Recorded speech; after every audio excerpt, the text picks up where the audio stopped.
appears to be sinking. And we cannot allow that. In fact, I'm going to say we will not allow that to happen. And so let me end by saying, do not get any ways. Let's see if we back on live on YouTube. Because you know, Yeah, we are. My bad, y'all. We had some technical difficulties, y'all. I don't know. I didn't know the connection dropped, but clearly it did. Our roads would be easy. My YouTube people. It's not going to leave us. So stand tough. Never give up. Never give in. Never give out. Keep moving. It's got a little delay to it. Let me refresh this. Right. We are the most Hold cut. on. Slingshot. He is David himself, steady and ready to take on Goliath. Here we go. Hoping, but knowing that giant will fall. He Oh, they got one of the top ones out here, but I ain't gonna say nothing crazy. The path for us to walk, and the prophet of economic justice. He's not. He's not. It's my honor to present to you not just my father, but our leader for this day and time, God's messenger, the truth teller, A bullshitter, a poverty pimp, Al Sharpton, nigga. The fuck we talking about? Al Sharpton, poverty pimp. The same nigga with a dried up S curl, Jerry curl from 30, 40 years ago. That nigga. Poverty pimping nigga for 60 years. On the stage. Justice. No justice. Shut that shit up, bro, please. No justice. No justice. What do we want? What do we want? What do we want? He's singing up there. When do we want it? When do we want it? When He's singing up there.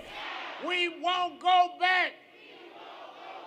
We won't go back. My bad on that. Stream drop. We won't go back. Appreciate you, Cannon. All right. They said 62 years ago. Here they go. That the dream that Martin Luther King Jr. spoke about was a dream that died in the late. Go fight. We're gonna meet you at every turn. We went from a balcony, Reverend Malcolm Birch, that killed the dreamer, to having a black family on the Truman balcony at the White House. We never stopped dreaming.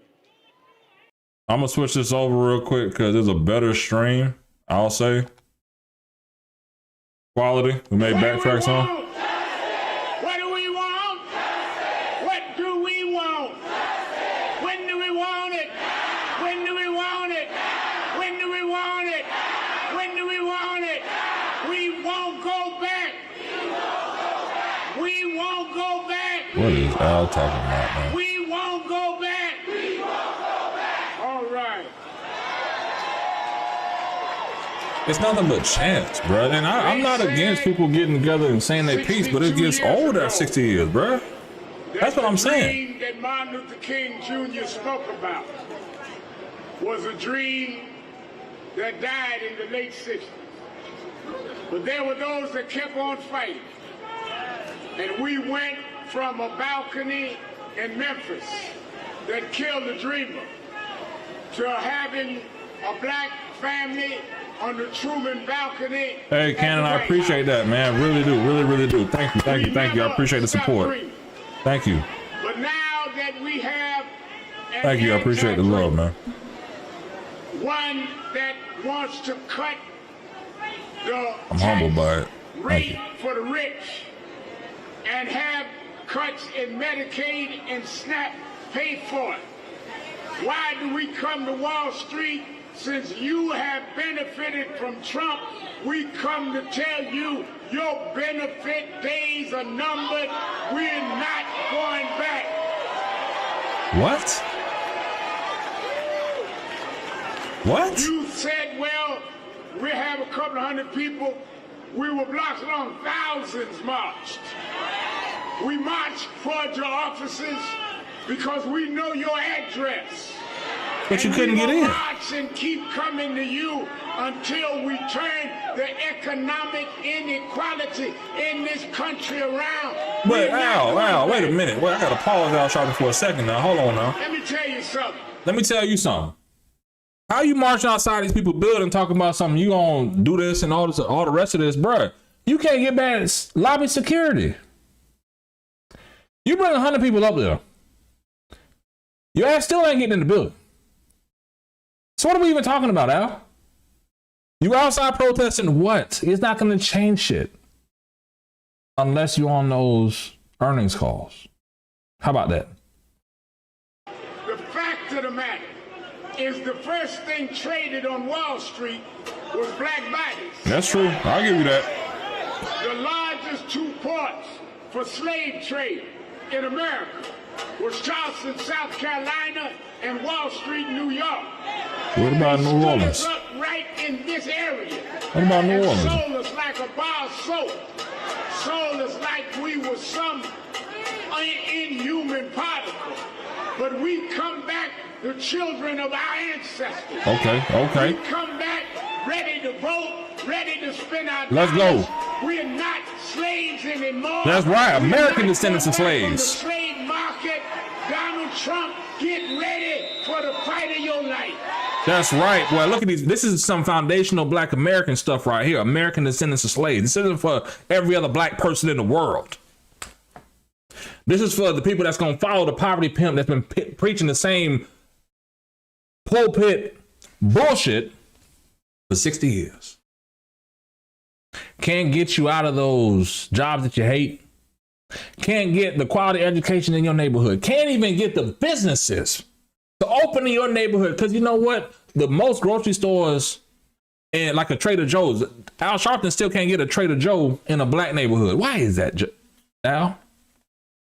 What have you said on the streets, in the corporate offices, on MSNBC, or wherever the fuck they broadcast you at?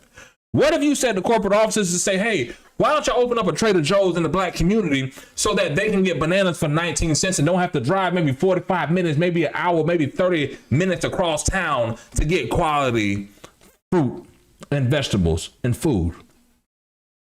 Al Sharpton, what have you done to make sure that McDonald's isn't the only 24-hour food option in black communities? I've been saying this for 15 years. I haven't seen the National Action Network or no other organization piece of sponsor legislation for any tax break to give a healthy food option in underserved communities. Not black communities, underserved, because that's what they say before they gentrify it. Where is that leadership, Uncle Al? Because you can talk about Wall Street selling the slaves, but guess what?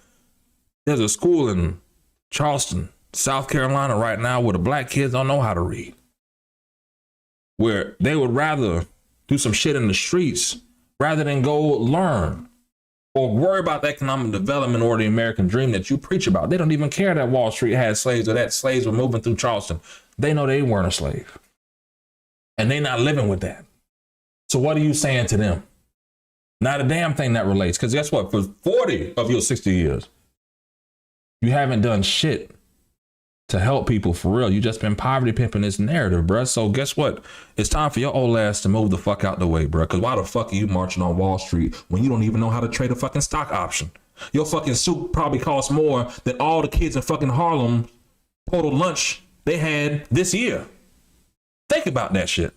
There's probably a school in Harlem right now today that could use the same money you spent on your suit to feed the kids breakfast in the morning before they test. We don't want to talk about that. We want to blame Donald Trump for the shit that happened under Reagan and happened under Bill Clinton, happened under Bush, happened under Jimmy Carter, happened under every president since they shot Dr. King down dead in Memphis. And you want to sit here and hold the podium for a march. People who either had to take off work or they're union workers and they got paid to do it. Because guess what? A portion of their paycheck is going towards the union dues. And the AFSCME and the other unions are basically saying, okay, Democrat, Republican, here's my $25,000, $50,000, $5,000 for my members to help support you. Because I know you're going to support our issues. It's all about money. All this is about money.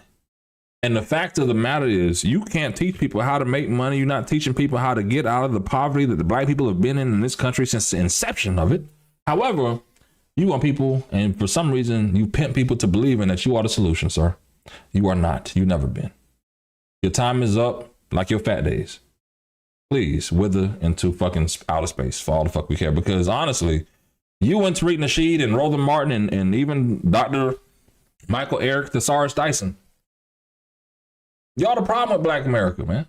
You are the problem with foundational Black Americans, because for some odd reason, these foundational Black Americans, these American descendants of slaves that were traded on Wall Street that you're protesting in New York today, they don't even know how to get the reparations that you preach to them.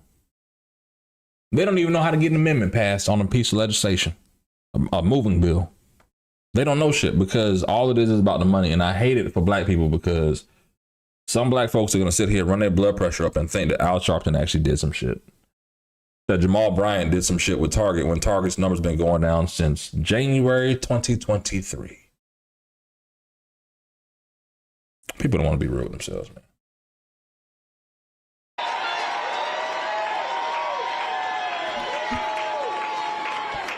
You said to get to the White House. What the White House doing? You can't fight Trump. He got too much power. He has the majority of the Supreme Court. He has the majority of the U.S. Senate. He has the majority of the House of Representatives. Yeah, but there's something he doesn't have. He don't realize that our grandparents and our parents fought when they didn't have a right to vote. They fought when there were segregation laws. They fought when, as slaves, it was against the law to read and write. We are the most educated and refined African Americans in the history of this country. I'm gonna stop it there for a second. We'll get back to Uncle Al. Let me do the press briefing at the White House with Carolyn Levitt. Good afternoon. Let's see what the White House is talking about. They haven't done this in a while. I want to begin today's briefing by addressing the horrific shooting that took place yesterday at the Annunciation Catholic Church in Minneapolis, Minnesota, where a deranged shooter opened fire during morning. Let me turn these captions off. My bad, y'all. An 8-year-old and 10-year-old. 14 other children and 3 adults were also injured. Oh shit, my bad. This was the first morning mass of the school year for these beautiful, innocent children, and this sacred religious service was desecrated by an evil monster. We are all absolutely horrible for it. To the heroic law enforcement officers and first responders whose courage and swift absolutely horrible aided all of those impacted by this horrible tragedy. As Director Kash Patel confirmed yesterday, the FBI is currently investigating this. And that's hilarious. As an act of domestic terrorism and a hate crime targeting Catholics. President Trump signed a proclamation yesterday following his call with the governor of Minnesota, Tim Walz, acknowledging the victims and their families and directing flags to be flown at half-mast. President Trump and the First Lady encouraged the entire nation to join all of us in praying for the victims and their families as they face unimaginable grief and loss. The White House and the FBI will continue to provide further updates as they become available. I also have a quick scheduling announcement for you today. The President will travel to New York City on September 22nd to address the United Nations General Assembly on Tuesday, September 23rd. On another matter, as Americans make their Labor Day weekend travel plans, they will be able to enjoy 5-year low gas prices thanks to President Trump fully unleashing American energy dominance. President Trump ended Joe Biden's Green New Scam policies and is delivering on his promise to make America affordable again. These savings at the pump are giving everyday American families more room. Wait a minute. I'm gonna just mute her. I'm not gonna pause it. She said under $5. I didn't know gas was around $5 when Biden was in. But what is this? What's the price of gas in your city, man? Let me know. We can start a poll. Is gas down in your city? President Trump believes that American workers are the heart and soul of our economy. It has dropped here. And our national identity, which is why he's championed an agenda that puts them first always. For decades, the hardworking men and women of our country who built the greatest nation in world history were sold out by selfish, greedy, short-sighted globalists who put our country on a path to economic and cultural ruin. They hollowed out our factories and towns and betrayed. And 265 in Tennessee, it's about 286 in Jacksonville. Saw 231 last week as well. 265 as well. Okay. President this What other gas prices do we have? over. American workers are once again being put at the center of national trade policy, and the dignity of American labor is being defended. As a result, President Trump has already brought in nearly $10 trillion in new private and foreign investments so that the top businesses in the world can create high-paying jobs in America and hire American workers to fill them. In fact, since President Trump took office, the economy has added more than 500,000 new jobs to the workforce. In a stark reversal from the Biden administration, all of that job creation has been driven by private sector growth, and all employment gains have gone to native-born Americans. Wages for blue-collar workers are now rising at the fastest rate in the past 60 years. And the average American worker has already seen a fake statistic, I would say. wage increase this year alone. Thanks to the largest middle tax cuts ever signed into law by President Trump, with no tax on tips, no tax on overtime, no tax on Social Security. But those haven't even come into effect yet. States will keep more of their hard-earned money. The average American taxpayer will see a tax cut of nearly $4,000 because of these pro-growth provisions, according to analysis from the Nonpartisan Tax Foundation.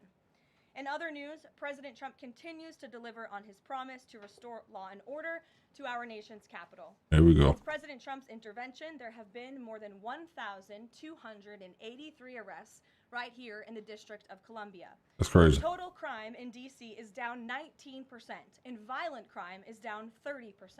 That's crazy. Carjackings in the district are down 67%. Homicides are down 57%. Robberies are down 40%. Motor vehicle thefts are down 32%. And assaults with dangerous weapons are down 23%. And property crime is down 18%. These numbers prove the president's bold actions to make D.C. safe and beautiful again are working, just like he said they would. And that's why on Monday, the president took additional action to sign an executive order taking steps to ensure that cashless bail in Washington, D.C. is eliminated. For too long, D.C.'s reckless cashless bail policies have allowed dangerous criminals to be quickly released, which endangers everyone who lives in and visits our wonderful capital. No cash. I don't think that's really what it is, to be honest. Law enforcement to repeatedly arrest the same offenders over and over again, only for them to be released back into our nation's capital. This is the definition of insanity, and the president is seeking to end it.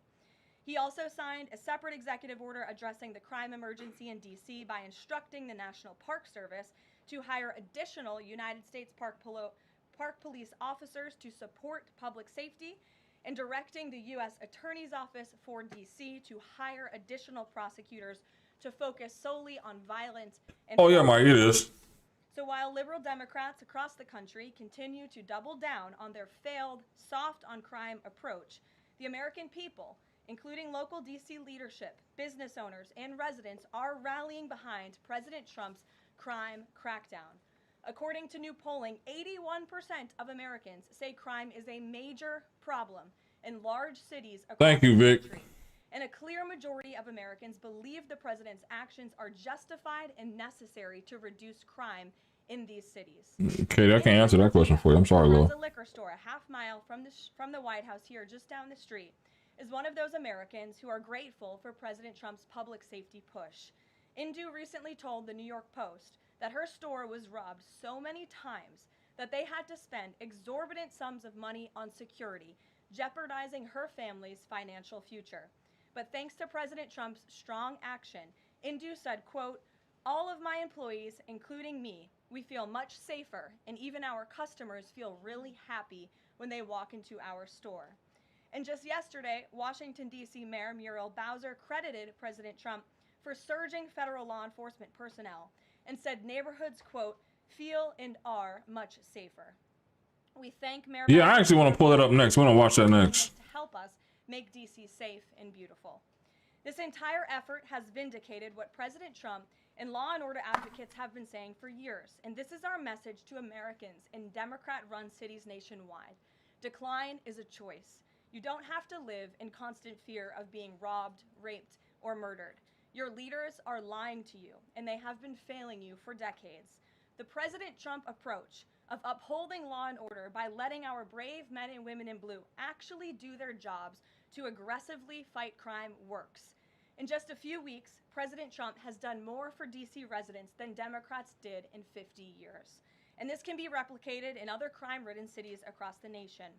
As President Trump has said, all of these elected officials in charge have to do is pick up the phone and ask for the president and the federal government's help. President Trump doesn't care if they are a Republican or a Democrat leader. He wants Americans to be safe and for every law-abiding American citizen across the country to be able to thrive in their city and in their community. With that, I'll take questions. Here in our new media seat today, we have social media influencer, content creator, Brandon Tatum. Brandon, thank you so much. Wait a minute. Brandon Tatum in the building? Caroline, thank you so much for having me. I really appreciate it. And on behalf of everybody that follow me, the millions of people that follow me, I want to say thank you for Brandon Tatum in the building. Salute, brother. most disingenuous people on planet Earth at times. I have two questions. The first question is associated with the shooting that occurred the other day.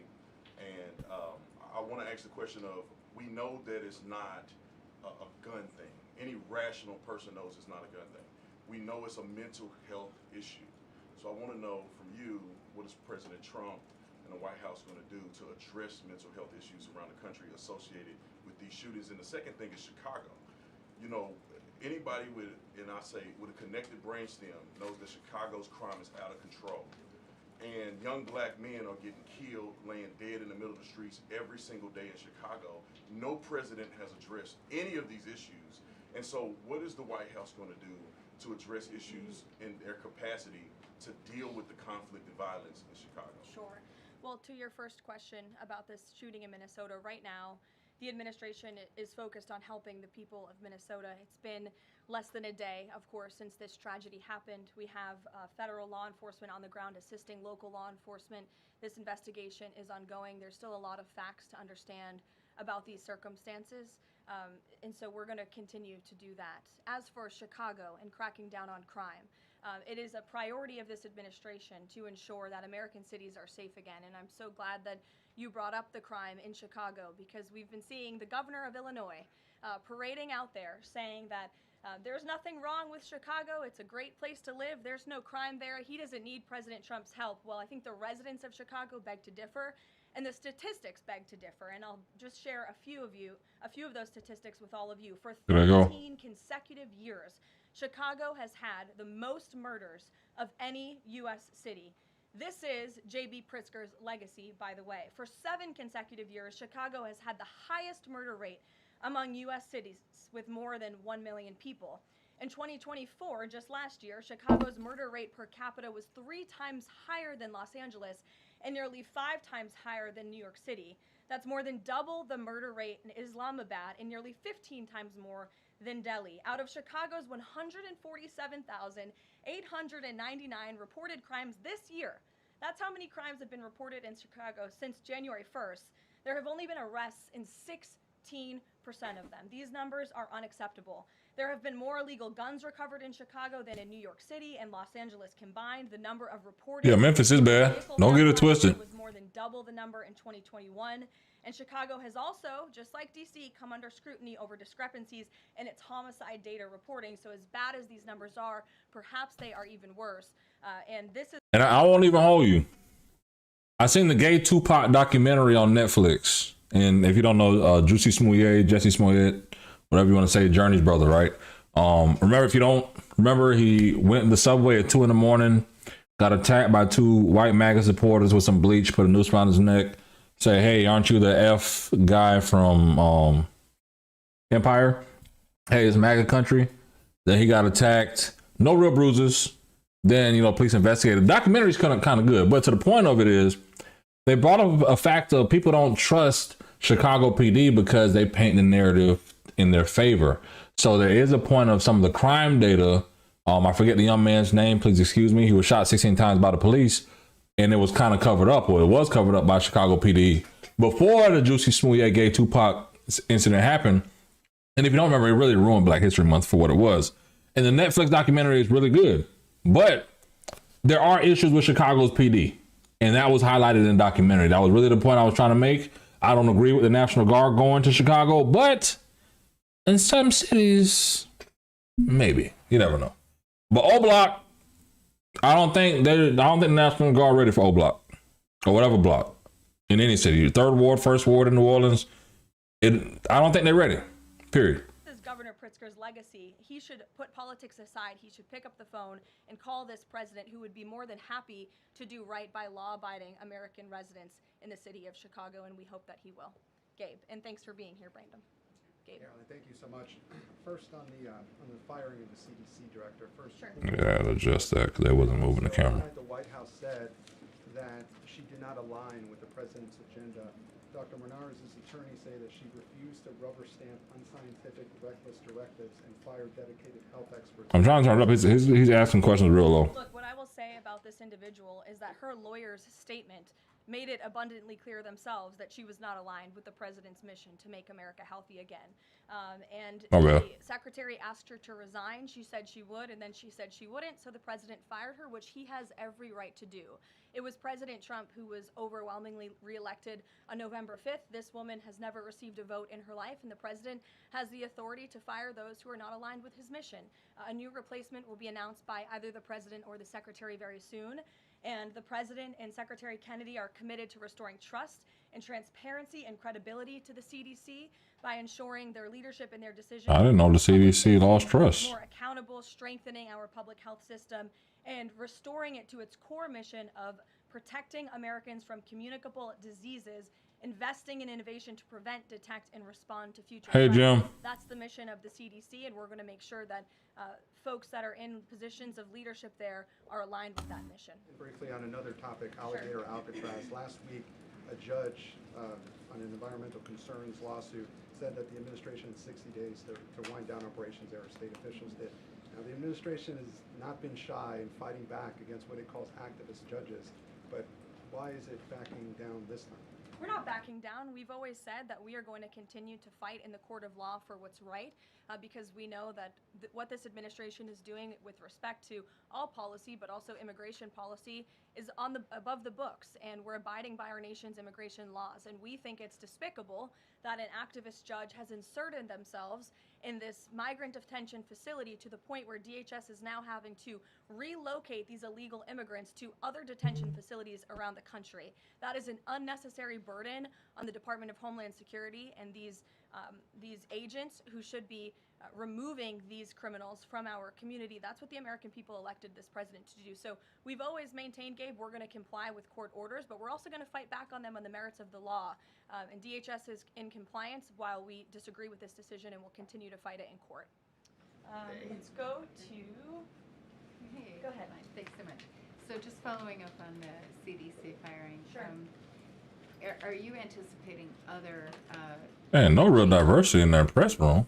I mean, he's one black brother. Is the administration going... But I guess, I mean, that's what they wanted. Fashion, is there a task force that's going through high-level appointees to see... Look at that. Look at the sea of one black person in the room. I know the feeling. Not to my knowledge. I understand. I know the feeling in politics. It ain't nothing new. For the firing of Ms. Monterez, one of those individuals wrote in his departure statement that he identifies pregnant women as pregnant people.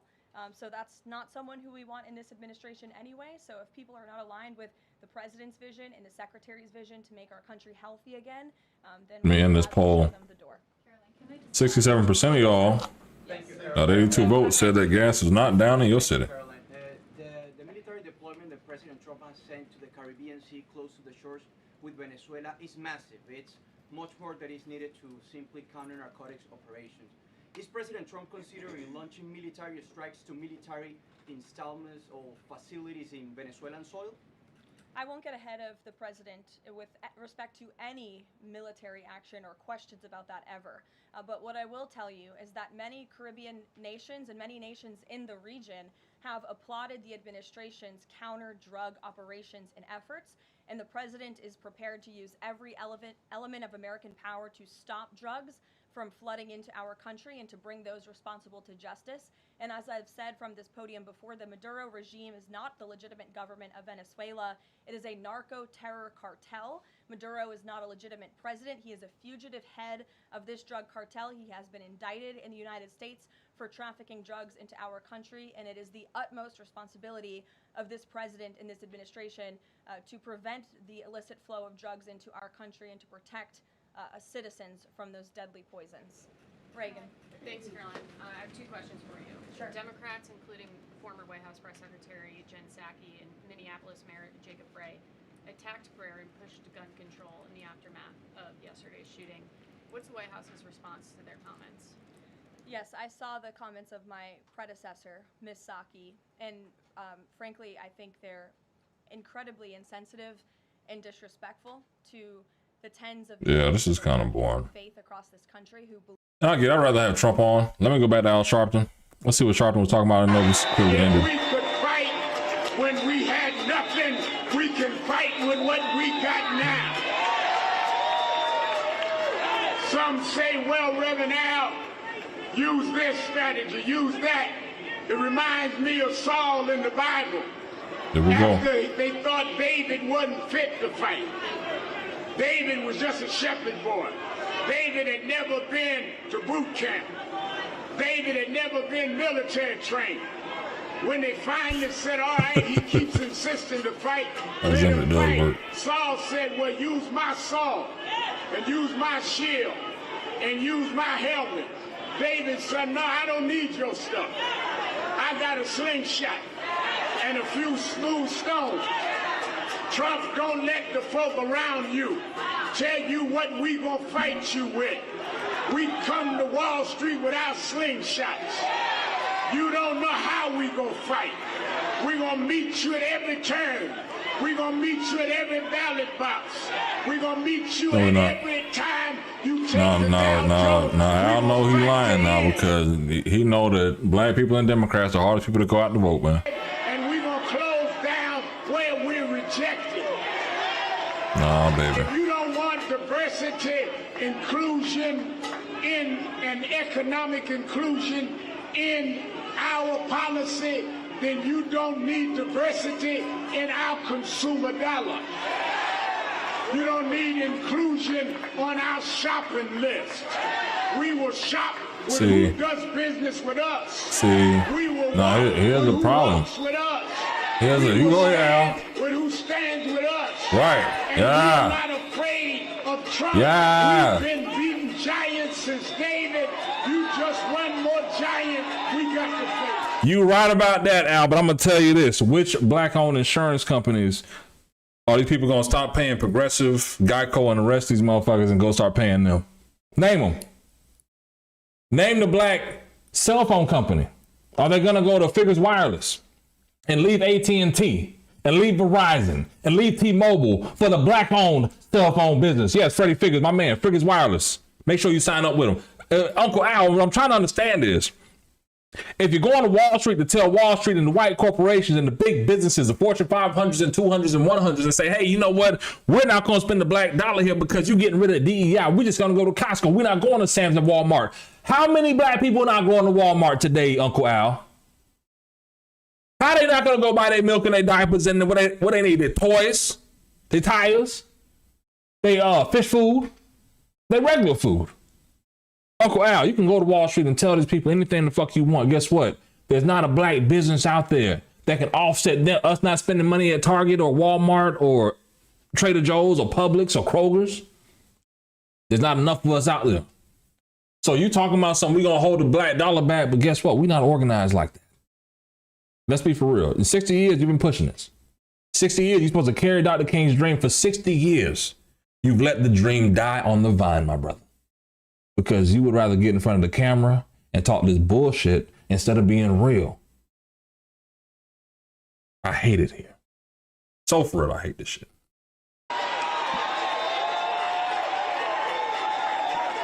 Right now, they are trying to redo district lines. Yeah, here we go. Now this is out of pocket. I agree with Al on this one now. Redistricting fights. Then they go through now trying to change how they choose governors in the Federal Reserve. We are seeing things we never saw before. But let me tell you something. They never seen us before. Yeah, the hell. They've been seeing us for 60 years marching about everything. What you talking about, Al? And we not by ourselves. Yes, we are. If you look at all the blocks we fill, Listen, you fill the blocks with union workers. Union workers that are Democrats. Union workers that are right there with us regardless of the fact. You didn't fill it with the people that actually need it, because guess what, Al? You're not going to Harlem. You're not going to Brooklyn. You're not going to any school to teach these kids about economic development. All the YNs out here that's looking for their next piece of economic development, their next piece of wealth, their next piece of I want to get rich. I just don't want to play basketball and be LeBron James. I don't want to have to put a physical exertion out here and lose my toes like Dion in order to get out the hood. They want to learn just like you learn to wear this suit and go get it custom tailored. There's a young man in the hood right now who's waiting to get a line of fabrics and waiting to get some direction and waiting to sit here and be like Brian Alexander and dress every first round pick in the NFL for the last 5 years. There's a young brother out here that's ready for that. But Uncle Al, your preaching ain't helping them get there. Uncle Al, for 60 years, you've been pushing what you're pushing. But it's not pushing the needle for what niggas actually want, what these YNs, what the young next generation actually needs. I honestly don't understand why we even listen to Al Sharpton anymore. Like, there needs to be in the black community, in the foundational black American descendants of slave community, there needs to be a movement to not have Al Sharpton lead anymore. Because foundational black Americans are lost because this is the leader. This is the only leader, because Tariq Nasheed isn't taking people to Wall Street and telling them that we protest. Now, he's not leading the Target protest. I'm quite sure Tariq Nasheed may have went in the Target himself to go buy some of the black history apparel for the past 3-4 years they used to have on the shelf at Target. Okay, so let's be for real. To my foundational black Americans out there, I'm a half American descendant of slaves. And that half is saying, respectfully, let's vote to keep Al Sharpton out from leading the charge. Because guess what? If we ever want a reparations, Al Sharpton had 60 years to teach you. He ain't teach you that, right? He didn't teach you how to put an amendment on a piece of moving legislation to kill it. He didn't even teach you how to write child must or may, or the impact it would have on policy. He hasn't done anything that works outside of being bipartisan for our people, because being bipartisan helps black people. Not just Democrats. We got to negotiate policy, not demand. Because guess what? In demands, like in family, we don't really get shit. You have to negotiate. This is negotiation. So why wouldn't the black leaders teach black people how to negotiate policy? Because it's easier to profit off your ignorance. Make sure you like and subscribe for more, because that's as real as you're going to get. Anyway, let's get back to Uncle Al. Then move on to some other shit before I wrap this up. Brothers and sisters was here. Some of our gay brothers and sisters was here. LGBTQ. Some from Palestine, some from Israel, some Jewish, some Gentile. We all coming together because we are not going to let you in this democracy and go into an autocracy. Let me say this as I wind down. I know some of you rode all night to get here. You're here from Tennessee. Come on, imagine that. Tennessee in the house. Tallahassee, Florida in the house. But why? Atlanta, Georgia in the house. Why? Baltimore, Maryland in the house. Who is this white guy? Buffalo, New York in the house. New Jersey in the house. Washington, D.C. in the house. Oh, that's the dude running for mayor, isn't it? Who couldn't do the bench press. We are all over the country, but all of us on Wall Street, because we wanted y'all to know the address, because we coming back with an escalated movement. We will not get off Wall Street. You are the ones financing Trump. You better back him up, or we are going forward. I don't understand what he even is saying. And I saw Mayor Ras Baraka spoke from North. I invited all the candidates for mayor to be here. So I don't endorse candidates, but I take attendance. No, you take checks. You take checks, Uncle Al. Let's be for real. You and Roland Martin take checks. Roland Martin took a $500,000 check from Kamala Harris. The only way they're getting on your stage at the National Action Network is getting a check, Uncle Al. Let's be real. Because you're not going to take that money to no kids to give them no books in Harlem after you leave Wall Street. You're going to put it in your fat ass pockets and poverty pimp these things. Because these people that left Tennessee and Tallahassee and Atlanta, I'm quite sure they came on a bus. And they're going to bust it back to Florida, bust it back to Georgia, bust it back to Philly, D.C., and every city you name. But guess what, Uncle Al? I know for a fact that no mayor candidate, no candidate showed up to your stage because you had a price of at least $50,000 to get on that stage, brother. Let's not bullshit. Let's stop bullshitting our people, black people. Get these foundational black Americans, these American descendants of slaves, these poverty pimping ass niggas out the black community, please. This is the only way shit changes. You need people at every level of this shit. Business, the activists, the lobbyists, the elected officials, the entire think tank that goes and puts the legislation together and strategically maps it. And why do you think with the decoupling that they're doing of the redistricting, have you noticed they haven't done a census to be like, okay, how can we make sure 750,000 people are represented in each congressional district? They just redrew the damn lines because guess what? If you've read the color of law, which tells you about the redlining in these communities, in these black communities, it'll easily and clearly show you that it was multiple lawsuits that stripped back the housing laws. They had different variations, different strategies that came through the think tanks that had different legislation passed in different states that then got sued and then sued all the way to the Supreme Court to say, you know what, well, this provision, it's the same thing they did with the elections.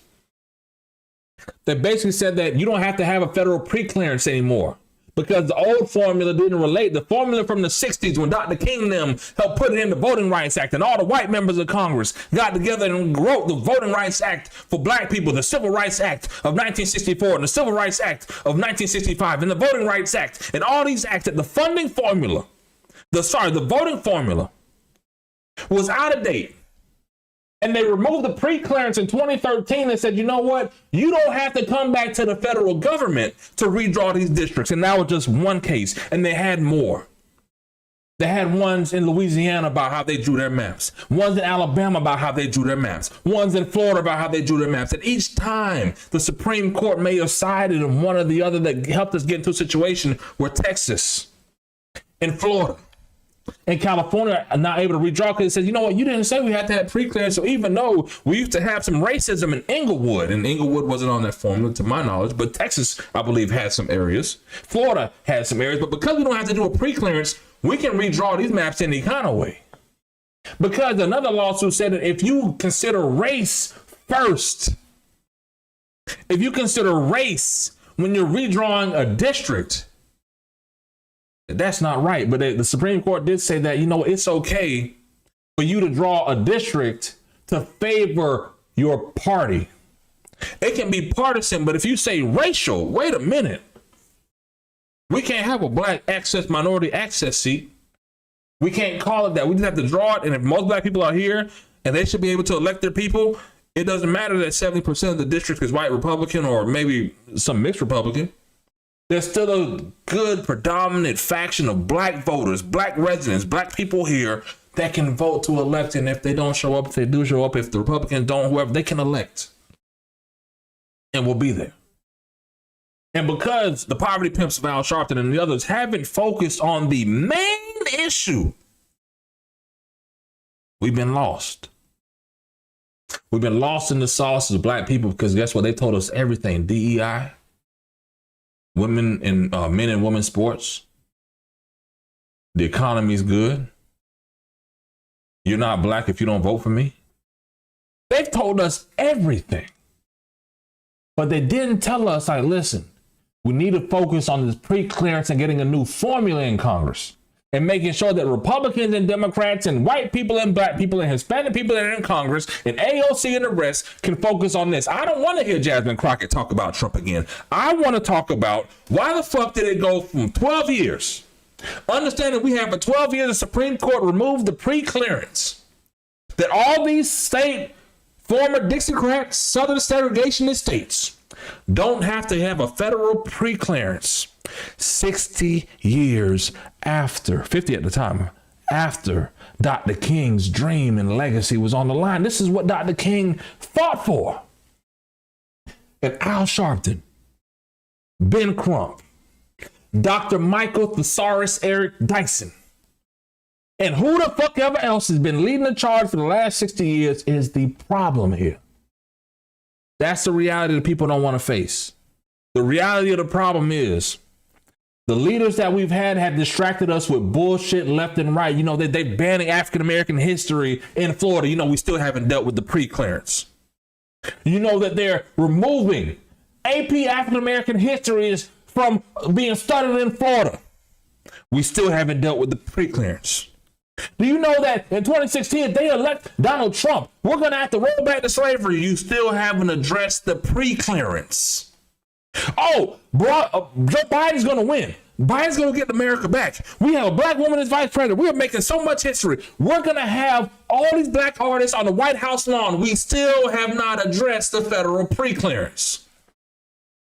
And we're sitting here mad that the Republicans are redrawing this shit in California. Going to stop. Well, I'm going to tell you like this. Don't think for 1 second that the midterm elections happen in 2026, right? And all of a sudden, all the Democrats, independents going to be like, oh, well, you know, you're right. They're taking America away. This isn't the district I draw. I don't see that happening. Because there are 23 Republican governors who control the legislatures there as well. And there are only 7 Democrats who can do the same. So there are not enough states. There are not enough voters out there for us to fight back this way. We need a change of leadership. I'm not running my blood pressure up fighting Trump or fucking with Trump on the bullshit. I told you I took a sabbatical from politics. I took a solid 6 weeks off and say, you know what? I'm not going to stream. I'm not going to talk to these people. I'm not going to even entertain Trump or what's happening because I need to focus on shit in my life. The government isn't the problem. The people without the knowledge of how to fix the problem is a problem. And the people out here who just want to have you go from Tallahassee, Atlanta, Philadelphia, DC, to go to Wall Street, to go protest about some shit you can't change tomorrow is a problem. I appreciate y'all. Make sure you like and subscribe.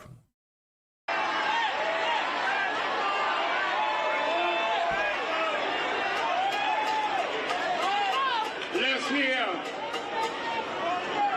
from Andrew Cuomo. Oh, he's not here.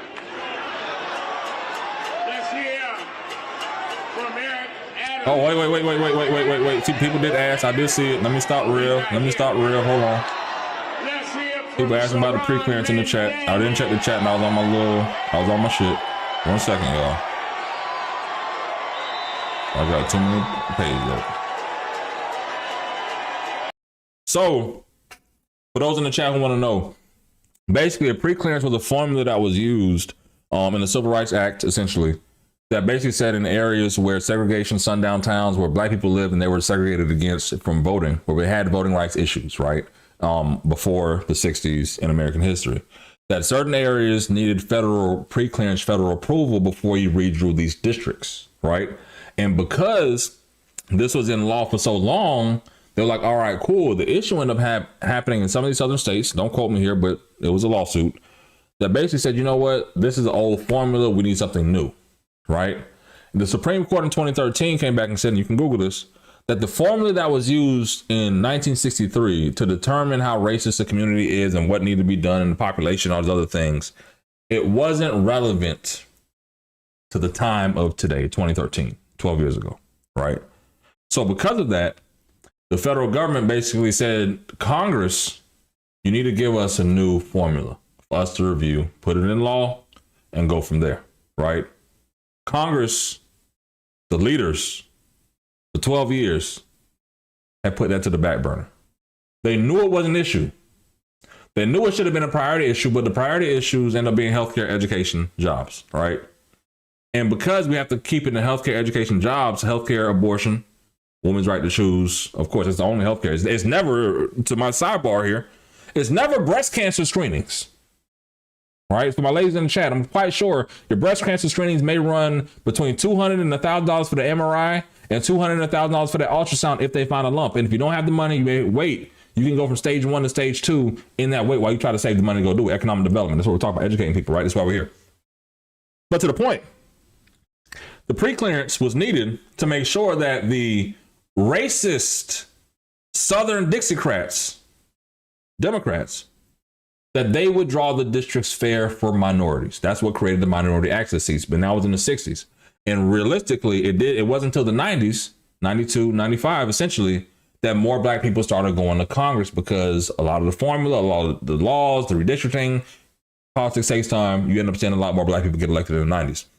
So essentially, we had that there. But again, slow down. Take some water. Basically, the Supreme Court said in 2013, the formula is old. We need a new formula. And here's where we are. 12 years later, we don't have a new formula, which then in the multiple lawsuits allowed this Texas thing to happen. Because the biggest thing, again, is I like to work under the assumption of, from my experience, the Congress member I work with, Al Lawson, former member, he represented roughly 750,000 people. That's the average that you essentially need for representation in Congress. My thing is redraw the districts, but how do you make sure that you have an equal 750 without a census? Simple math. But let's get back to this. I appreciate the questions and everybody tapping into the stream. Make sure you like and subscribe for more, man. How are we doing today? Is the dream still alive? Is the dream still alive? Is the dream still alive? We know that dream lives on in every single person who is here today. It is a dream that we have heard time and again that it has to be deferred. And yet we know that its time has come as we stand here in the wealthiest city, in the wealthiest country in the history of the world, as we stand here by Wall Street, where last year they had more than $40 billion in bonuses. We ask ourselves, how is it that 1 in 4 New Yorkers are still living in poverty? It's high as hell to live there, just like in California. How is it that we have still yet to answer the question that Dr. King posed all those decades ago? Because what he said then, and what we must answer now, is what good is it to have the right to sit at a lunch counter if you can't afford to buy a hamburger? Go back, to be real. In some of these older documentaries, post-civil rights era, you see a lot of people that talk about it like, listen, we did this for equality to get it to these lunch counters, but then we set these lunch counters and it was some of the worst food I ever had in my life. I think that bad meal is what a dream died. Respectfully. Our freedom is only as good as our ability to exercise it. And I want to thank Reverend Sharpton. I want to thank the King family for continuing to show that this dream lives on. And it will live on until we achieve that dream where every single person in this city and in this country has the dignity that they deserve. I'm going to call him to get off this thing in a minute. So my name is Zohran Kwame Mamdani. I stand before you as a man looking to be the next mayor of this city. That's a whole other stream, a whole other topic, y'all. Up with Dr. King's dream at the forefront of my mind, a dream where we make this city the most expensive in the United States of America, affordable for each and every person across this city. So thank you so much for being here. Thank you for marching. Thank you to the reps. Thank you to the family. And to Donald Trump, we say this to you. We will continue to fight for that which our forefathers have fought for. Because what we fight for is no less than what we deserve. And we will not let you take that dignity from us. We will not let you take that decency from us. We will not let you take it from us, because we will be here fighting each and every day for that which we deserve. Thank you so much. No, I'll be real with you. I'll be real with you. I'm going to let him dap it up and pause it there, right? I don't have a problem with this candidate from New York, right? I don't have a problem with him. I do like the way he's campaigning, to be real with you. Like, I saw one, I haven't seen a lot, and I'm not saying I support him, right? But I'm saying, like, he had a campaign where he went to like the price of halal in New York, right? From owning the food truck to the price and how it basically has to get passed to the consumer, right? I think that's great politics both ways, Republican or Democrat, to really say, okay, I can give you rhetoric. I can give you the talking points that my staff and the polling has said that you want to hear. But let me go out and show you, kind of like these streamers, like myself doing today. Well, I'm not on the street, I'm in my office at least. That let's go talk to the everyday people. Let's go relate and connect with everyday people. I think he's able to do that. But also at the same time realize that through his religion, through his skin color, through his rhetoric, is one thing. But one thing I will say that I don't like is, and it's not just him, it's I think politicians across the board. Donald Trump isn't on your ballot, baby. Cuomo, I think, is on your ballot. Right? Focus on your ops. It's these outside forces. It's almost as if, think about it like this. It's almost as if you want people to be so mad at Donald Trump, they vote for you for the mayor of New York. And the thing about it is, I believe voters don't think that way. Because a voter will look at the race for mayor of New York City as, I'm hiring someone, I'm electing someone, because, you know, when they call you, they say, oh, I pay your salary, right? So I'm hiring someone to fix and address the issues in my city. I know what's going on in D.C. I know Trump's sending the National Guard in D.C., maybe Chicago, Memphis, Jacksonville, where the fuck ever, right? Well, not Jacksonville. We had a Republican sheriff, so whatever. But Democrat mayor, Republican council, Republican sheriff. So he's not coming here. But it could be needed for the crime we have here in the city. But to the main point, I actually lost myself in my thoughts here a little bit. Let me try to catch myself. Hold on, my bad, y'all. My bad. I had a point. You know, I think this is why I need to do scripting better. I need to script my shit and get my talking points out. But I be freestyling. So imagine 2 hours, 3 hours I've been streaming. I've been freestyling and sharing my points. But it's factually backed up. You can Google the shit I'm saying and it's actually backed by facts. And goddamn, this motherfucker know what he's talking about. Listen, but I lost my train of thought. I want us, as we get ready to depart, don't let anybody agitate you. Don't let nobody provoke you. You made a great statement. Yeah, I know what I was saying. Oh, my bad. It came back. Trump's not on your ballot. I believe that people voting for mayor are voting for mayor. Just like they're voting for city council. There's city council district, right? They're not voting for Donald Trump. They understand the federal policy. They understand the big, beautiful bill. They understand no tax on tips. They understand that the EV charging stations they have in their home will not give them $1,000 tax credit anymore because of that. They understand that. The business owners who are putting EVs in their Wawas and their gas stations, there's no longer a $100,000 tax write-off for that. They understand that. They're not voting for Donald Trump. They're voting for the mayor of New York. And I think that even though I liked his campaign of going, and the one video I did see, the price of halal in New York, right? And going and making it relatable to people who love halal and like, you know what? Yeah, this is an issue. Cool. But you can't be attacking Trump. I'm not saying you can't because whatever, but it's like, it gets old. It doesn't engage people because I firmly believe people don't elect complainers, they elect leaders. Think about that, right? People don't elect complainers, they elect leaders. So that means that if you go on a date for the first time and you're complaining about your ex, or she's talking about her ex and keeps talking about her ex, when the appetizer, when you first get there, you know, my ex, he always want to take me here, we never came. We get there, you have appetizer, oh, my ex this, oh, my ex that. Like, what makes you think I want to wife you if you're trying to talk about your ex all damn day? I don't give a fuck about Donald Trump. I care about the mayor of my city because I know at least the mayor of my city is local. The mayor of my city is pulling up about halal trucks. The mayor of my city is going to show the hell up. So what you need to do is be attacking Cuomo for not showing up. And highlighting the shit that Cuomo's done to not bridge the gap with black people being able to afford, not black people. It's not a black thing. I'm black. I apologize. I'm a black nationalist, I think they could say. However, you need to be talking about Cuomo and what Cuomo didn't do or what Cuomo has done to make the cost of living in New York so damn terrible. And maybe people would think, you know what? This isn't about Trump. This is about motherfucking our cost and quality of life. Let's get to some other shit. I'm over that today. Oh, we got JD Vance making remarks on.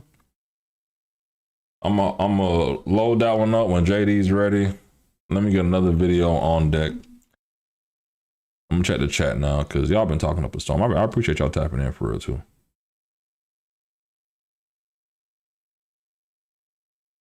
It's supposed to be about the big beautiful bill. But Gavin Newsom's live right now. Times greater than San Francisco. Let me get the big Newsom in. Just observations. They're stone cold facts, and the fact remains: if the president is There we go. What we got here? sincere about the issue of crime and violence, there's no question in my mind that he'll likely be sending the troops into Louisiana and Mississippi to address the unconscionable wave of violence that continues to plague those states. Governor, you've talked about putting the mirror up to the Trump administration. I'm not necessarily pointing to this, but in social media with the Patriot Shop. I guess there's a new statewide public safety announcement that he put out today in California. Call my friends in Cali later to see what they know about it. Look, we've been at this, as you know. You've been to all these events for months and months, and I think we kicked this off with the AG, a few years back in San Jose. We were very vocal about the legislature moving on that legislative package a year plus ago. So I think it's a continuation of that. I mean, but I think it is important to highlight the National Guard issue. I thought it was the right question. And it's a question on all our minds. Is this America? Are we losing our country? Have we lost grip with reality? The idea that the military can be out there in every street corner. In the United States of America, that people that don't look like me, the black and brown community, quite literally feeling like they're racially profiled, scared to death to walk their dogs. Or maybe because I'm in the house, I don't feel profiled, bro. I apologize. Hearing more and more about it, going to the hospital to get emergency care, let alone preventative care. For that matter, even going to school or a graduation we saw last year. I'm gonna pause that for a second. Like, to my people, brown, black, even Hispanic, white, whatever, I'm gonna ask, because my opinions are different from most, as you can see if you're still here, right? But do you feel attacked under this administration if you're black, brown in this community? Do you feel attacked by this administration? Personally, I don't. I'm gonna put a question, I'm gonna put a poll up, I'm gonna get back to Gavin. But just getting your thoughts there. Funerals, weddings, events.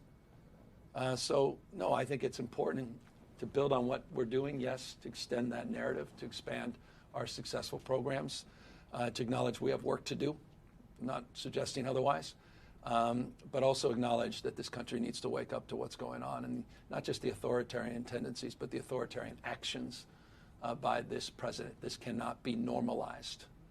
And yes, so I'm highlighting some just blatant. Got 4 answers for y'all on the poll. Democracy. Yes, we're putting a mirror up to the lunacy that is Trump's tweets and his grift. The madness that is someone that would dress up as the Pope and tweet that out. Or put his face up there on Mount Rushmore. Yeah, he does sound like RFK, man. I don't know what Gavin going through. I do think it's important to put that mirror, that lens back, and have everyone reflect on it and say, well, have we accepted this as normal? Why aren't we calling this out more clearly? So, extension of what we're doing, but also, yes, highlighting some of that. We know that he often, challenges facts. We saw him challenging crime data in D.C. What's the plan in place if he obviously doesn't believe? Well, I mean, it's an administration that's always believed in alternative facts. In fact, facts don't matter. Illusion rules. That's why the chatbots at Fox are so successful at night. Shape-shifting. Facts don't matter. They flood the zone. Let me go to the next one. Newsom's kind of boring. I'm going to go to the D.C. mayor. Yeah, again, I'm still haven't organized my stream yet, so y'all deal with me. I guess she was addressing what was shared earlier at the White House regarding the D.C. mayor's piece about crime and the National Guard coming in. Let's actually see what the mayor had to say yesterday during her press conference, and let's get some summary of this. The President Trump had said in prior days that he may look at a national emergency to keep the surge going, and then recently said that he doesn't think that is necessary. Do you think this is going to end after 30 days? And if it has been successful, do you want it to end after 30 days? What we want is local control of our public safety ecosystem, and that includes deployment of officers. And we want federal officers that work in coordination with us, DEA, ATF, FBI, who, as the chief just mentioned, work with us on major crime issues all the time, and our officers are familiar with working with them, and they have been helpful in the field. So do you think this is going to end after 30 days? I think we're going to have officers, and we want officers. We want to enhance our officer presence. And for the chief, the chairman of the Government Oversight Committee, Comer, sent a letter to you recently asking for all kinds of things, all kinds of records, and for transcribed interviews with 7 MPD commanders. Are you cooperating with that? How is that going? We will cooperate. We have been cooperating, and we will continue to cooperate. Thank you. Yes, sir. Yep. For the mayor, could you say why you believe the Trump administration exerting greater control over Union Station would be a good thing? They own Union Station. It's owned by the Department of Transportation. And it will be a good thing because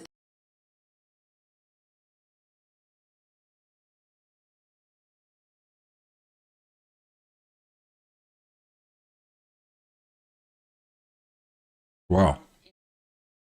Wow.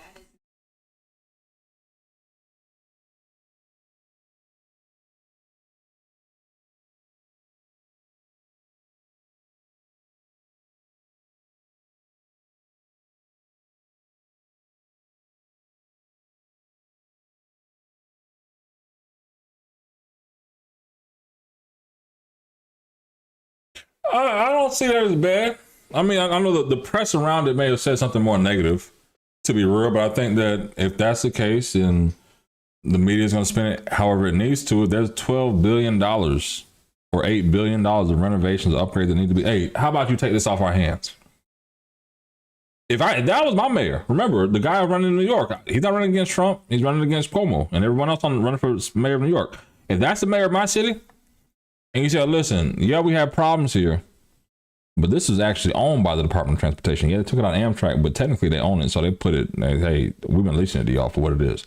So that just means to me, hey, it's not as bad as the media is making it seem, at least for the Union Station part, not everything else. Let's see what else I can get into.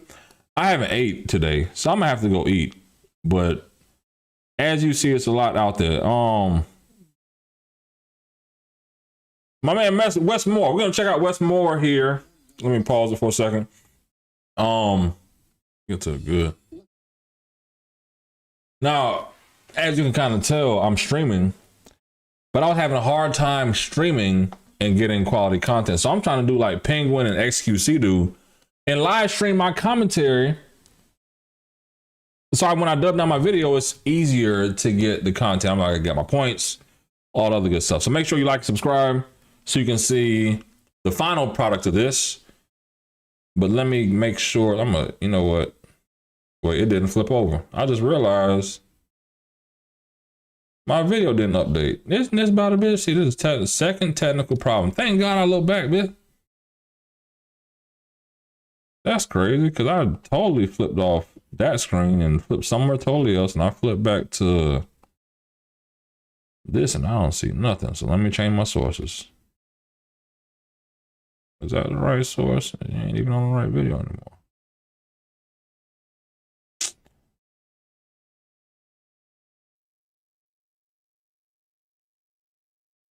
There we go. That should fix it. Well, for my people on vertical, I gotta fix a couple things. And make this at least so you can see both people. There we go. I mean, from my people watching on, what's this? From all my people watching on Twitch, TikTok, all the good stuff, I appreciate you. Let's get into this video. Wes Moore interview. They say he was grilled about the DC invasion that Trump has made with the National Guard. Let's see what my man Wes Moore, the governor of Maryland, has to say. Wes Moore to the program. Good morning, Governor. Thanks so much for joining the program. Good morning. Thanks for having me. Well, Governor, I'm so glad you decided to come on the program. I know you care about your community, and I care about mine as well. And I'm hoping that we can get to some resolutions on how we can come together to make this happen. I want to bring you to one of your cities in your state, and you're a neighbor to Washington, D.C., and we know the actions that the president is taking right now. When you look at the numbers right now, the most dangerous cities list, Baltimore is on number 4 of that, and when it comes to the murders, it's number 3. Now, I know you have been surging resources to Baltimore, investing in the police there, but you don't like the actions that the president is taking right now. Why? Well, you know, when I came in, I said that the number one priority that we had as administration was to make sure that our communities were safe. You know, before I became governor, for the 8 years before I became the governor, Baltimore City went 8 straight years of 300 plus homicides. The year before I became the governor, Baltimore City averaged about a homicide a day. And I said, I refuse to be a governor who's going to spend my time offering eulogies and giving thoughts and prayers, that we actually need to have resources and coordination that was going to help to fundamentally address the problem. As people of my state have learned, you know, I don't come from a political background. My background is I'm a soldier. And so what we did was we made historic investments in local law enforcement, that we invested over $50 million in the Baltimore City Police Department alone, that we made historic investments in technologies and predictive analytics, and saying if someone commits a violent crime, particularly with a firearm, I want them in handcuffs in 24 hours. And saying that we made historic investments in our community groups, working with the mayor, working with our county executives, working with the community groups and our violence intervention and violence interruption groups, to making sure we can stop crime before it happens and making sure we don't have this retaliatory cycle of violence. And while I know that we still have more work to do, I also know this, is that despite the fact that the year before I became the governor, Baltimore City, again, had a historic streak in violence, that now that the last time the homicide rate was this low in Baltimore City, I was not born yet. So we're making real progress, where Maryland is now amongst the fastest dropping states in this country on violent crime. There's ways you can do this, and you have to be able to make sure you're using the right tool to get to the right result. You know, Mr. Governor, you're right, y'all have made progress, but there's still some issues there. And this is a fix everything overnight. That's the problem. Son. A 77-year-old woman from Curtis Bay who asked to remain anonymous due to threat levels she's received from drug dealers on her block compared the morning drug traffic to a fast food drive-thru. When a real estate agent assessed her property about a month ago and a half, she said that the agent told her he can't sell this house with that, referring to the 10 or 12 people involved in the drug market, loitering across the street. I'm going to get hurt one day. I know I am, she said. But the mayor responded this way, Governor. I'm sure you read the article in the Baltimore Sun yesterday talking about how so many Baltimore residents don't recognize their neighborhoods anymore. What do you say to those residents of Baltimore who may think that citing falling crime statistics glosses over some of the harsher day-to-day realities and needs that they have to their lives in Baltimore, need for things to change even further in terms of just regular drug trafficking? Yeah, so we're only having that discussion because the president is having that discussion. And this, I want to be very clear. I didn't read the Baltimore Sun article. I don't read it because they're a part of the president's propaganda machine. So, Mr. Governor, I know people go back and forth in the politics and Donald Trump and all this, but this is what the locals are saying. This is not some partisan thing. Well, I mean, my heart breaks for that woman in Curtis Bay. And it breaks for anyone who does not feel safe in their own neighborhoods and in their own communities anywhere in the state of Maryland. And I think the people of the state of Maryland know and have seen through our actions that the number one priority that we have is making sure that people can feel safe in their own neighborhoods, in their own communities, and in their own skin.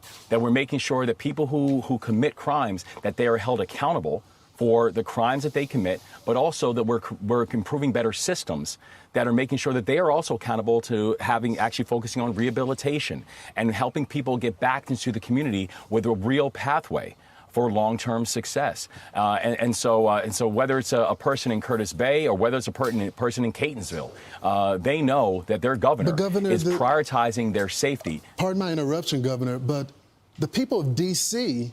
feel the same way. The people of Philly feel the same way. I'm just curious why you've been so critical of the administration trying to solve this problem. Is it the process that you don't like? Because it looks like I hate this, to be real. I honestly hate when it's like a condescending brother against a brother who just don't give a fuck, right? And you can say whoever's on either side of this. I just don't like the narrative because it's kind of like, bruh, it's not a white-black thing. It's not groupthink. It's just the tone of the interview I just don't like. And that's what it's like. You know, it's almost like a gotcha. And I think Fox and CNN are good for this with both counters, because when they have a Republican on, a black Republican like Byron goes on CNN, it's gotcha from the Democrats, right? And this is kind of the reverse on Fox. It's not sickening. It's just like, damn, this what they paying you for? Both ways, like people electing you to do this shit, and then you getting paid from a news station to basically have an awkward ass interview that nobody wants to see. Now, I want to see it because I like Westmore, but I don't like the context of the interview, not the questions. It's just the fact of like, you're asking him about the city of Baltimore. He's a governor. I don't think Ron DeSantis should be held to the standard of the crime in Orlando, right? I don't think Ron DeSantis should be called out just for the crime in Miami-Dade County or Broward County, or even the city of Riviera Beach on Tamron or wherever the fuck ever, right? He shouldn't be held accountable for the crime in Bartlett Park in St. Petersburg. You know why? Because he's the governor of the whole state. The mayor of that city controls that. Invite him on to talk about that. I understand it's the whole state. I understand Westmore said, hey, I want to cut Baltimore crime down, but you're the governor. I understand it's one of your major cities. You're the governor. Let the locals deal with that shit. And I don't like the fact of, and this is, I guess, just me hearing it, and Westmore kind of, he answered it. He's like, he talked about Baltimore, but then he talked about the state of Maryland having crime down. And it's kind of like, it conflates it to almost make it think as if, oh, Baltimore's crime is really down. And it's kind of what the reporter says, oh, you know what, hey, you're kind of, well, Jake Tapper, you're throwing out good crime, but our neighborhoods don't look the same, or we don't feel the same. It's like, yeah, that's true, because you're lowering crime, but crime wasn't the only issue. My 2 cents. it's like they're doing the same thing that you're doing, which is surging resources to the city. What? It's because the process that you don't like, because it looks like they're doing the same thing that you're doing, which is surging resources to the city. It's because I'm proud to be the 63rd governor of the state of Maryland, and I'm honored to be the commander-in-chief of the Maryland National Guard. I stand with the remarkable men and women who have raised their hand, these citizen soldiers, who frankly are trained to fight and win our nation's wars. The people who, in times of emergency and in times of crisis, that I have the unique authority and the unique ability to mobilize them, and where I have done so as the governor of the state of Maryland, whether it is historic floods that we've seen in Western Maryland, or whether it's the fact that I still currently, right now, have men and women who are deployed overseas doing operations. This is something that I take very seriously, particularly as someone who's worn the uniform, particularly as someone who's had to say goodbye to my family, particularly as someone who has had to trust the judgment of the commander-in-chief, knowing that the decision that they made was one that had not just the best interests of the national security in mind, but the best interests of me and my family. And so all I'm saying is this, is if we want to have a serious conversation about violent crime, we can have a serious conversation about violent crime. And I would love to be able to share the multitude of things that we are doing in the state of Maryland, where we are surging support for local law enforcement, surging support for predictive analytics and technologies, surging supports for community groups, and allowing more supports for the mayor and the county executive and the people on the ground doing the work. And we were able to receive some really encouraging and historic results in Baltimore and around the state of Maryland. And I never once had to mobilize the National Guard in order to accomplish those feats. Governor, it's a different war now. What? There's more brothers dying here in these cities than overseas. So isn't it fair to have them there? And it's Democrats that agree with this measure. Don't take my word for it. The local cop there, the police chief, agrees with this. The mayor of the city agrees with this. And it's because people that look like me and you are dying. Here we go. That's why I didn't like the interview. No one needs to explain to me the pain that is taking place in so many communities. No one needs to explain to me the pain that is taking place in so many communities, urban, rural, and suburban, who are being besieged by this issue of gun violence, who's being besieged by this issue of chronically and generationally not feeling safe inside of your neighborhoods. And it's the reason that we have made it our top priority to make sure that people are feeling safe. But I can tell you right now, what people want more than anything in those communities is they don't want performative, they want performance.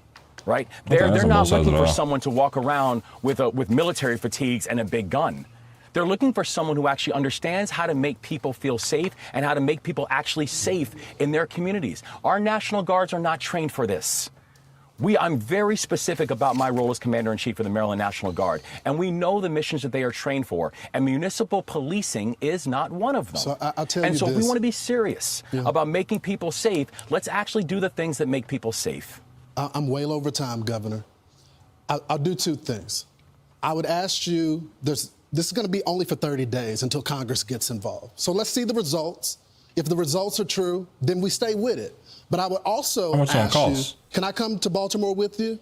I want to visit the community with you. I've been there many times. We'll walk the block together, and we'll figure out all the programs. Man, bye. Any RN out here, you know I said RN to stop them saying the N-word. I actually want to clip this part. You know for a good fact, this brother ain't never been in the hood, man. Private school, charter school, Jack and Jill. Your mom was probably in the links. You had a tutor in middle school and high school to get you to where you need to be. My brother, you're not going to Baltimore to be there on a regular basis, maybe you're getting some weed. But you only been there to get some weed, if that. Okay? If I was the Maryland governor and the police chief, I'd take him to the shit they had in the wire. I'd take him to the block. And we're not doing no, hey, one interview, sitting down like Jamal Bryant and shit.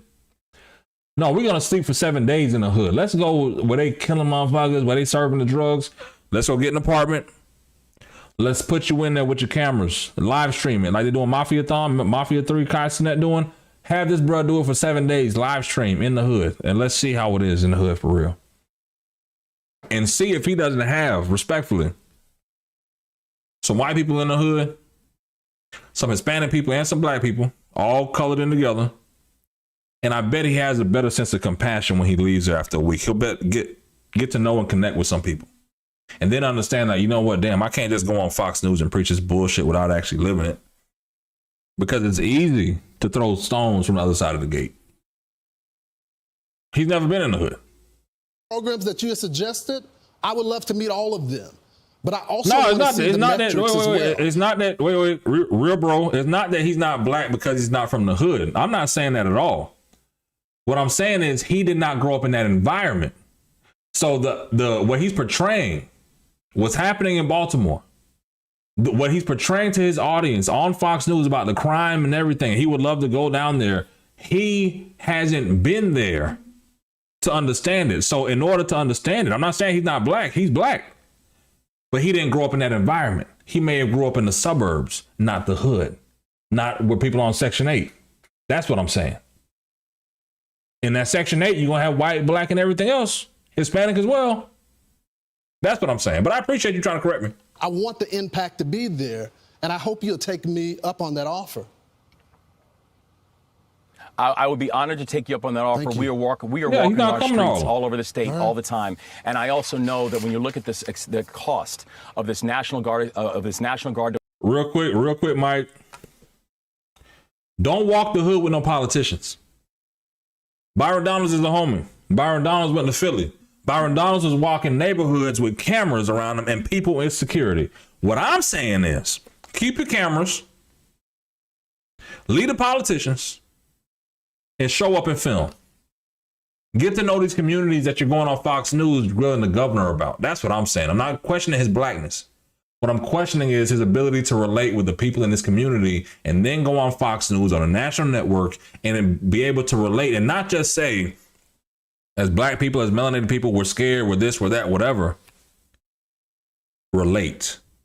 Because it's a different story when you see the news people come in and they have the phone out there and like, you know what? What did the chick say? Oh, I got bronchitis.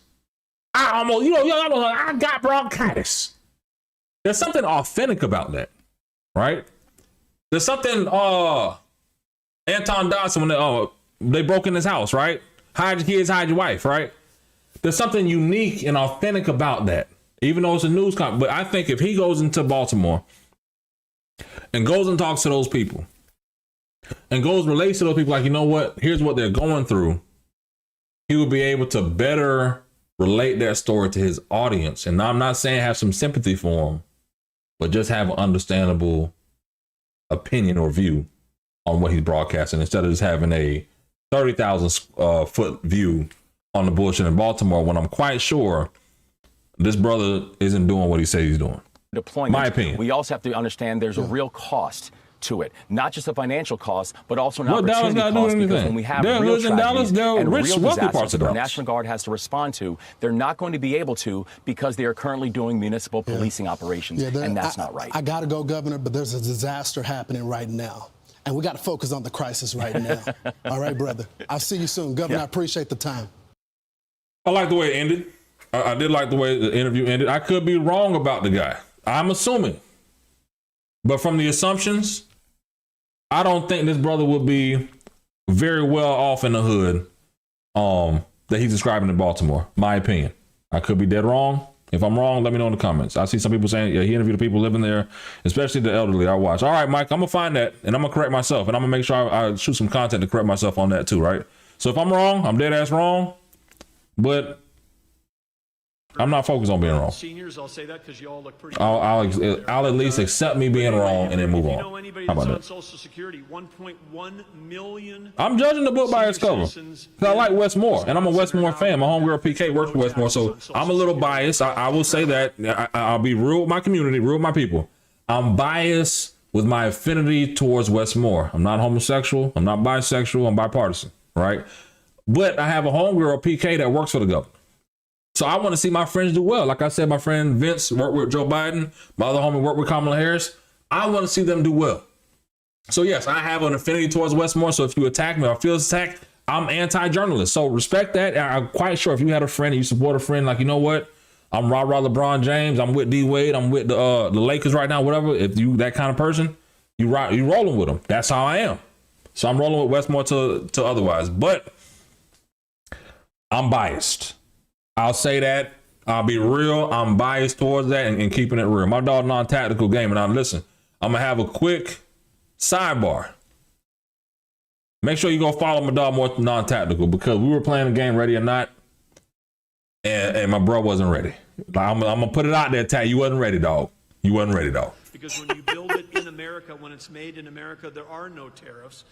We've never had the combination of these things happening in my lifetime of lower taxes, way less regulation, support for innovation. And Hey, Elton, I'll check his bio. Like I said, again, I could be in. J.D. Vance is supposed to deliver some remarks here about the big, beautiful bill. We're going to check that out. I am a Democrat.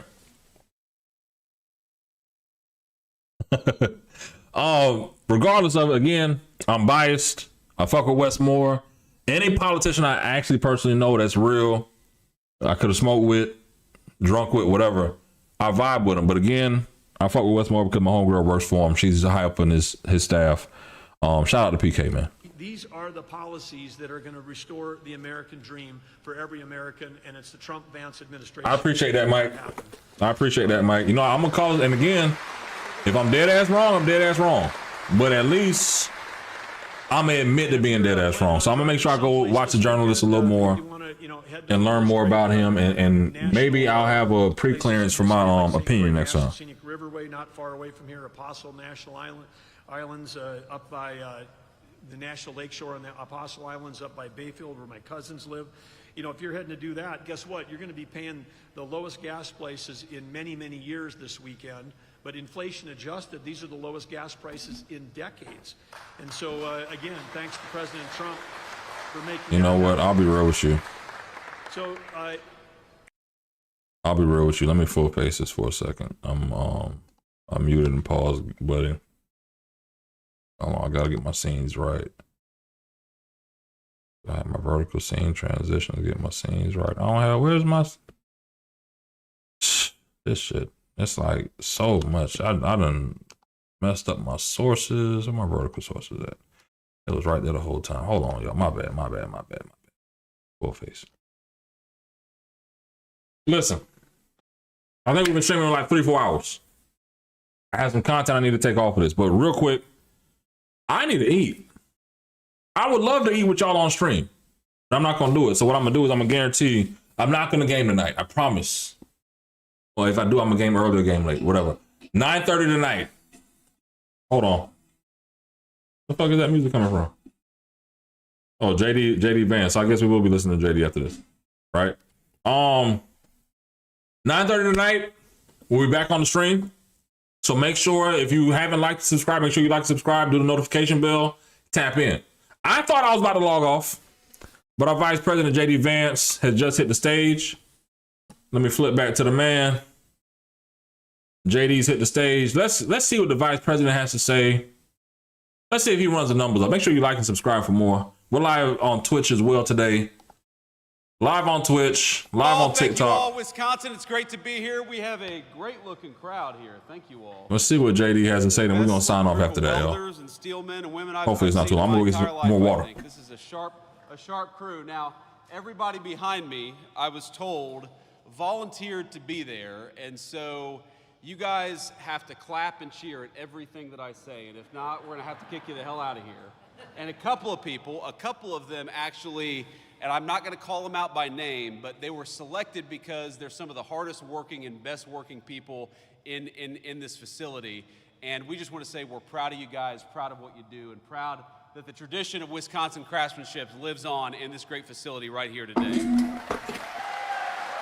All right, let me straighten JD up, y'all. Appreciate y'all tapping in for the stream today. Let me add the chat back to everybody on Twitch. Now, before we get started here, and I want to talk about the big, beautiful bill, I want to give a few notes of appreciation and gratitude. So, first of all, I think this is probably the third or fourth time I've been to La Crosse, Wisconsin. I came here a lot during the campaign. It was always great to be here. And I joked that you all would get sick of me, but I would come back as Vice President of the United States, and I'm proud that I got to keep that promise, thanks to you.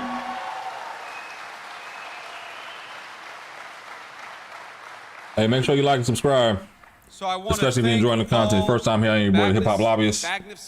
Paul, thank Throw you some so likes much. in the chat too if y'all liking the content. Just let me know. And if you feel there are ways and things I can improve on besides consistency, let me know in the chat. So thankful to be here.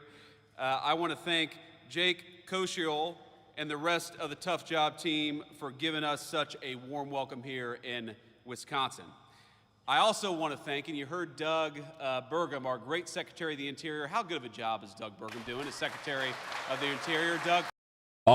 They did not say for the comment in there about did they say anything about the shooting in Minneapolis? No, they did not. However, we watched the press conference earlier, a bit of the press secretary giving the announcement, and they did share some thoughts and prayers and did say that, well, not prayers, but at least the president's sentiments and the White House's sentiments, and also saying that the governor could have been vice president. Who Kamala picked? The guy. Yeah, the governor of Minnesota at least did talk to President Trump as well. And they're going to be out there, I believe, soon. But I don't want to politicize a mass shooting. I haven't got there yet. I just don't agree with people killing kids. Taking your own sorry life. Don't take nobody's innocent life if you don't want to live. And I guess we got the senior class from Luther High School. Where are all the Luther High School students? Where are y'all at? Thank you all. Hey, Mike, I appreciate that. I appreciate you, Mike. And we have a lot of Republicans who like subscribing to your boy's page. And I'll tell you this, Mike. Okay, good. I got a lot of black folks, a lot of Democrats who call me Uncle Tom's, and they talk about my son and my family, all kind of crazy, bro. It's crazy. You just can't be a black Democrat or black moderate or black man in the middle without being attacked by either side, which is absolutely crazy, because half the white folks will think that, you just placate to the plantation bullshit the Democrats say and everybody else is on other shit. But I appreciate y'all tapping in. And when I was growing up, Armco Steel had shed about 80% of the workforce. Hey, Coach, I appreciate you. See you later, man. Was working there during its heyday, and unfortunately, it was one of the lucky ones, because a lot of the steel mills lost about 80% of their workforce. A lot of the steel mills didn't exist at all. And I think that what happened is that for those of us who grew up in those factory towns, we were so used to seeing those proud, big, beautiful factories, seeing the night sky lit up with that furnace. We were proud of what our parents and our grandparents made every single day. And of course, they were proud to earn the kind of a job that enabled them to provide us a good life. And what happened? Thanks to a generation of failed politicians and stupid decisions, those factories closed down I appreciate you, Mike. by one, and many of those proud towns, Mike, feel real, and I really do humble by that, to be honest. towns became ghost towns. Well, not anymore. What the President of the United States What's a moderate position on genocide? I don't support genocide. I don't think that it's one of those things. So my moderate position is I have reverence for life. How about that? You know what reverence is? How nice is it to have a president who, instead of rewarding companies for shipping your jobs overseas, rewards companies for building factories right here in the United States of America?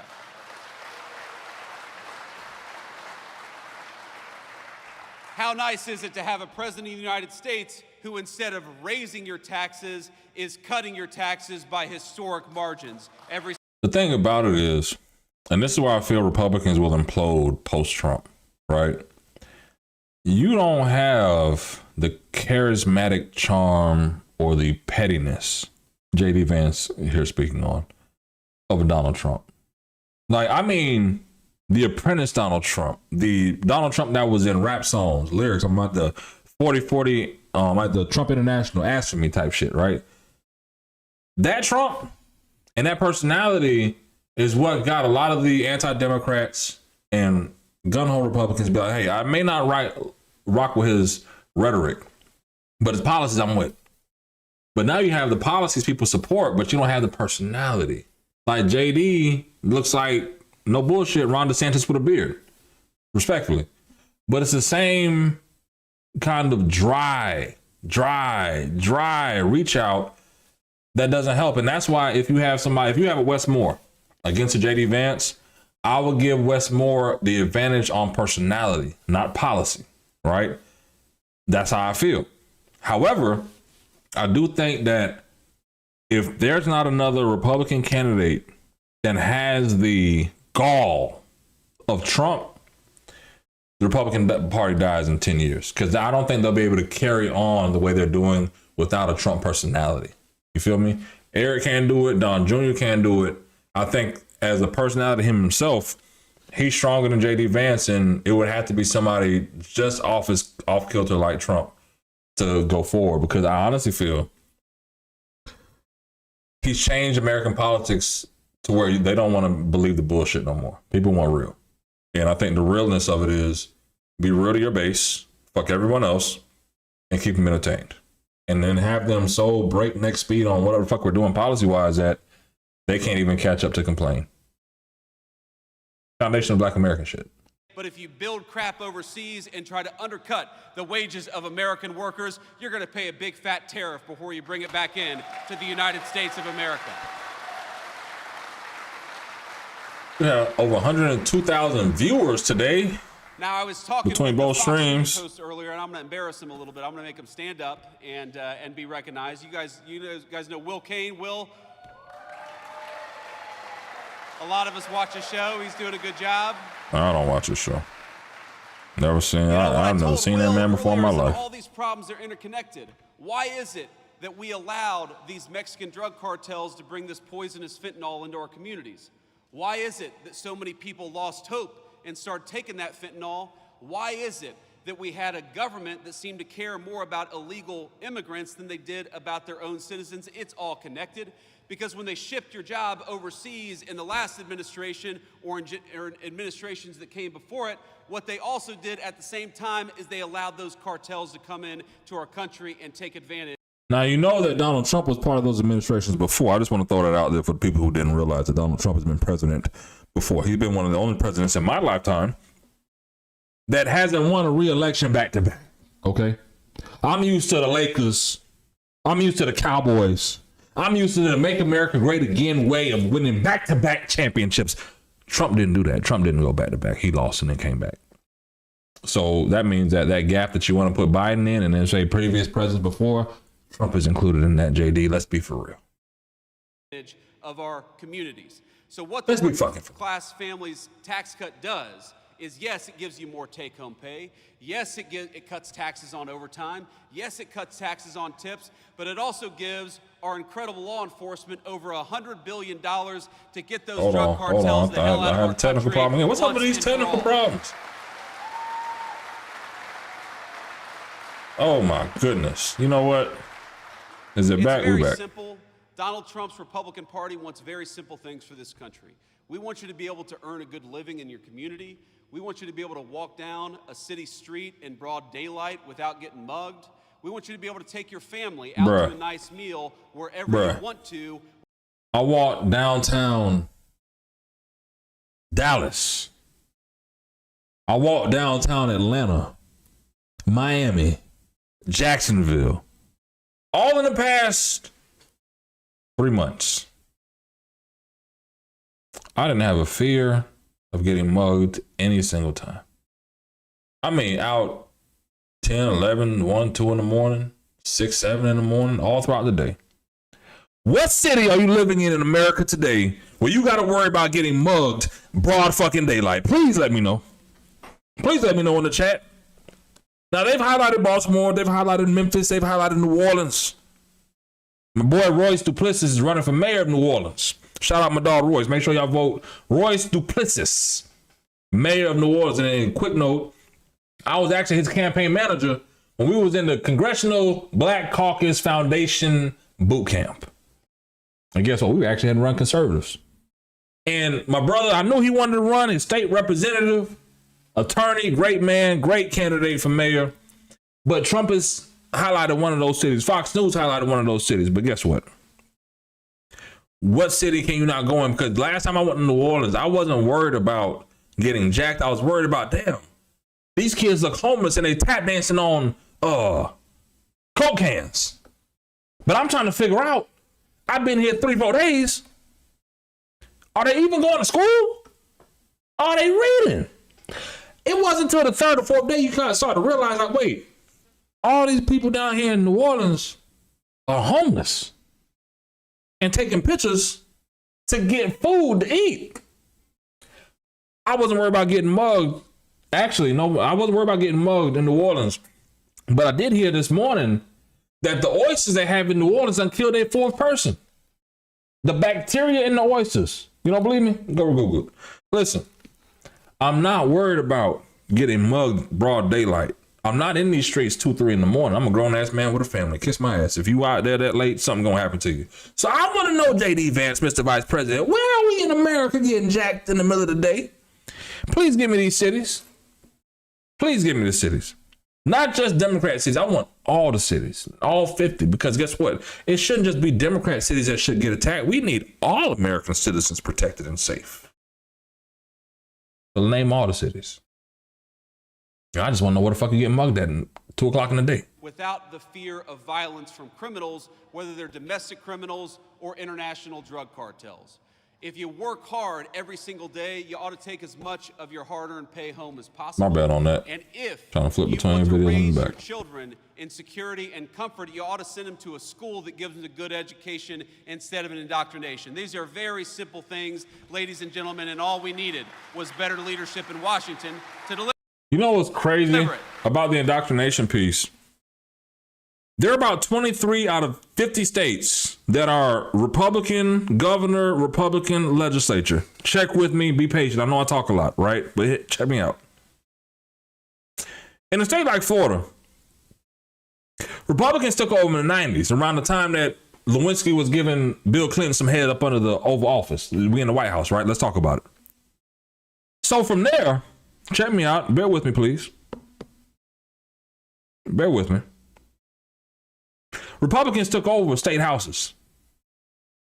Dixiecrats turned, because in 95, Democrats, the first time since 1955, lost the U.S. House.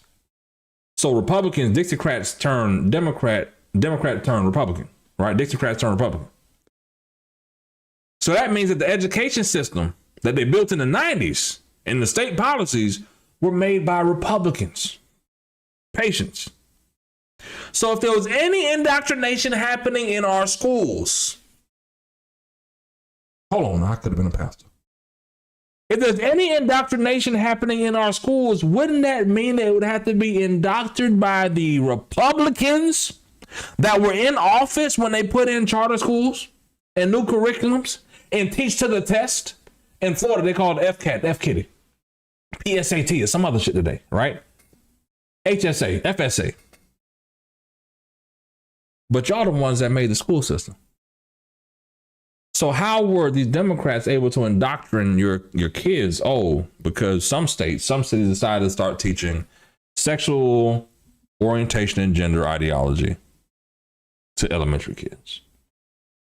And all of a sudden it's become indoctrination, but it's not the fact of, the real issue is the fact of you Republicans let the indoctrination happen. And now you want to backtrack on the indoctrination as if you didn't control the state houses, the state senates, the governor's mansions in at least 20 plus states that made the indoctrination possible. Make sure you like and subscribe for more.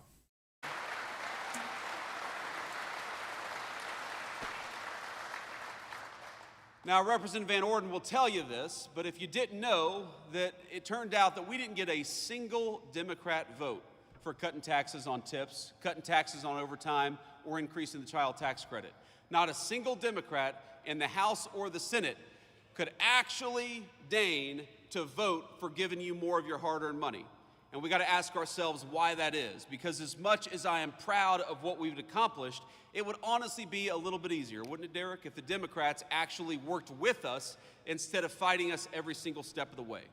And you're going to see this. We're a little early for campaign season, but in a couple months or maybe about a year, you're going to start seeing television advertisements. And you're going to start seeing Democrats lying about what's in these working families tax cuts. And I'm going to tell you exactly what they're going to say. They're going to tell you that this bill, which gives you more of your hard-earned money, that they opposed it, not because they want to raise your taxes, and they do, but because they're worried about your health care. They are so worried about your health care. I love the commentary. Hold on. More and more of your health care to illegal immigrants. And that's the teachers union, somebody said the teachers union makes the curriculum. You couldn't be more dead-ass wrong than anything. The school district's by the curriculum. Excuse me, ma'am. The school district's by the curriculum. The Department of Education for the state buys the curriculum. They're the ones who set the parameters and the laws on what the curriculum can actually have in it, and then they end up procuring out from that school district. So I don't know what part of the game you are. You want to blame the unions, but know what the fuck you're talking about, please. The teachers unions aren't doing that. Not here in Florida, at least. Thank you. Why they voted against this bill. I know we have this beautiful high school class back there. And I'll give you, just from a vice president to the high school seniors. Let me tell you how it doesn't even make sense that you would even think that. Let's be real. If the teachers unions made the curriculum, how would the teachers union then go start teaching shit like AI and computer science and all the rest of the shit? Like, if they're in the classroom, when they're actually going to create the curriculum? When's the union creating the curriculum? They're actually hiring people to make the curriculum. You know what? I'm going to tell you this. There was a prospect. Ellipsis Education. Google it. Ellipsis Education. They're making a computer science curriculum that can be taught in schools. It's currently in Texas, in certain schools in Florida, in Palm Beach County especially, right? It's a curriculum that's sold to the district through a Perkins scholarship. Now, if you want to go look up the Perkins, look up a Perkins scholarship and districts that they fund and programs and curriculums that they fund, then you can go do that, okay? But I just want to throw out there this dispelled Republican myth that teachers unions are it. And somebody said, I need to catch up. Listen, I've been in politics for 15 years, brother. You may have just got to this channel. That's okay. I've been passing laws, putting constitutional amendments on the ballot, elected members of Congress, state legislatures, mayors, sheriffs, and other people throughout this country to state houses and elected positions all over. I'm just giving you my perspective and my insight. And I'm not attacking anybody. But I'm just saying, from the fact of it is, in Florida specifically, when Republicans won and Jeb Bush took over he pushed school choice because it went to a narrative I said early on the stream, which basically said, you know what, Democrats fucked up when they started defunding public schools and telling black parents and other parents that this is the only option for you. And Republicans came in and said, you know what, no, what makes you think government should have the right decision for your child's education? They're defunding these public schools, which they've been doing. Charter schools should be it. And charter schools end up happening. They get implemented. And this is how we get this whole public school, charter school debate. Until Barack Obama comes out and says, public school, charter schools are public schools. And then people want to change their narrative and shit like that. But to the main point, I've been paying attention because I'm quite sure, again, most people in the chat, most people that talk politics will not be able to tell you the per pupil funding for students in their state. And it's not a knock, it's not hate, it's just facts. So let's not talk curriculums and bullshit if you don't know how much your state is currently allocating for your child's education. Give you guys just a little bit of relationship. $12,514 happily Thank you. married for 11 years. Find yourself somebody who loves you as much as national Democrats love giving health care benefits to illegal aliens. That's my advice for you. Because it is, as far as I can tell, it is, as far as I can tell, the reason why the National Democratic Party exists. Do you know that this bill makes tens of billions of dollars in investments in our rural health care infrastructure? What does it do for the debt? Rand Paul said he didn't support the bill at first because what it did to our national debt. What did the bill do to our debt, JD? Republicans don't tell you that. Republicans, how do you feel? Did this help? Do you know how much this added to the debt? That's probably why Democrats said they didn't vote for it. Was falling apart. Kind of like Democrats say they're not going to vote for in Florida, removing the property taxes, which Marjorie Taylor Greene, I said it earlier, on the federal level, said that she wants to remove property taxes as well. It's because some of this shit sounds good on paper. It sounds good on speeches till you start doing the budgets for these governments. And it's like, you know what? We're fucked. We're providing all these tax cuts till 2032. And if we don't win again, they're going to erase. Tax on tips are going to come back. If you don't know, go read the bill. And we're going to have maybe $12 trillion, $4 trillion, $5 trillion more in debt. So yeah, we're cutting taxes. We're saving. But what's the real cost of this? Which I hate the fact of Republicans won't be real about that. Democrats can't say shit about shit, and Republicans just can't be real about the facts and the numbers.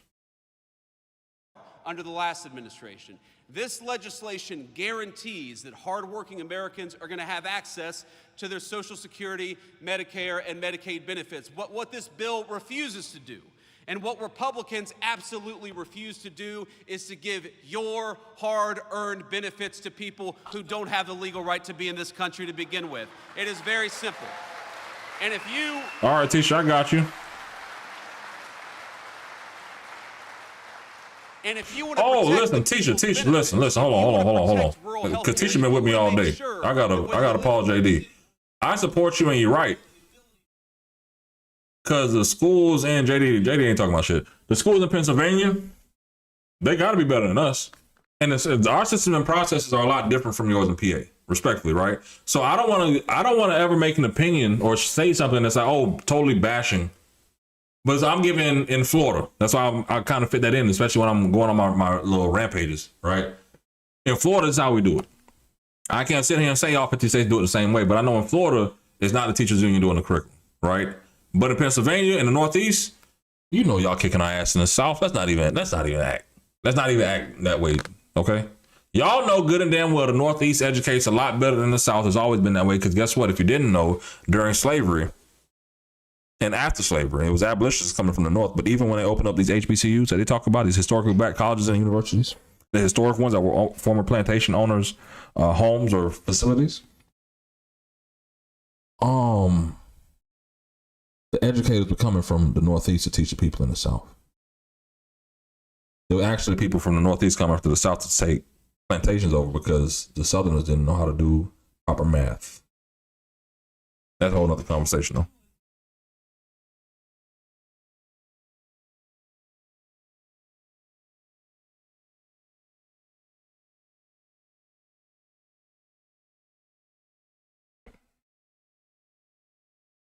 I'm gonna give JD another 2 minutes. I'm signing off at 3 o'clock, y'all.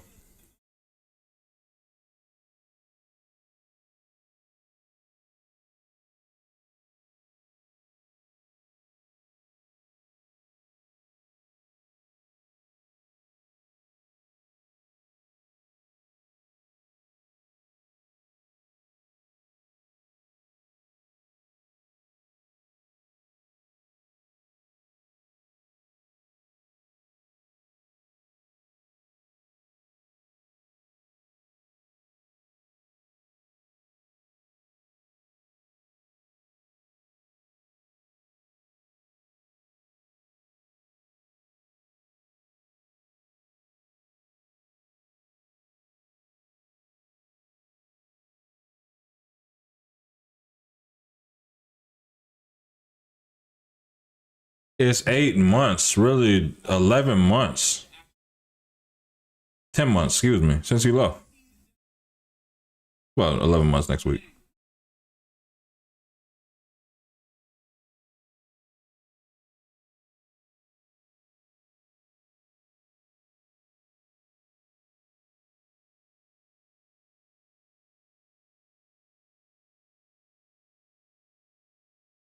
I don't want to pay attention to JD Vance's face right here. I want to pause this for a second. I want to zoom in on this lady right here. I'm gonna zoom me out and you can see her more, okay? Watch her face as he's talking. And I haven't, this is live, a little delayed with my pauses, but watch her face. This whole section here, do you see anything happy? I could just tell she wasn't gonna clap.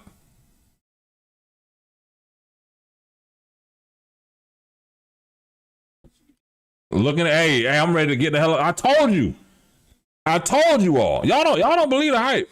On the local Wisconsin reporters first, because I know that they're not fake news, right? We got good local reporters here in Wisconsin.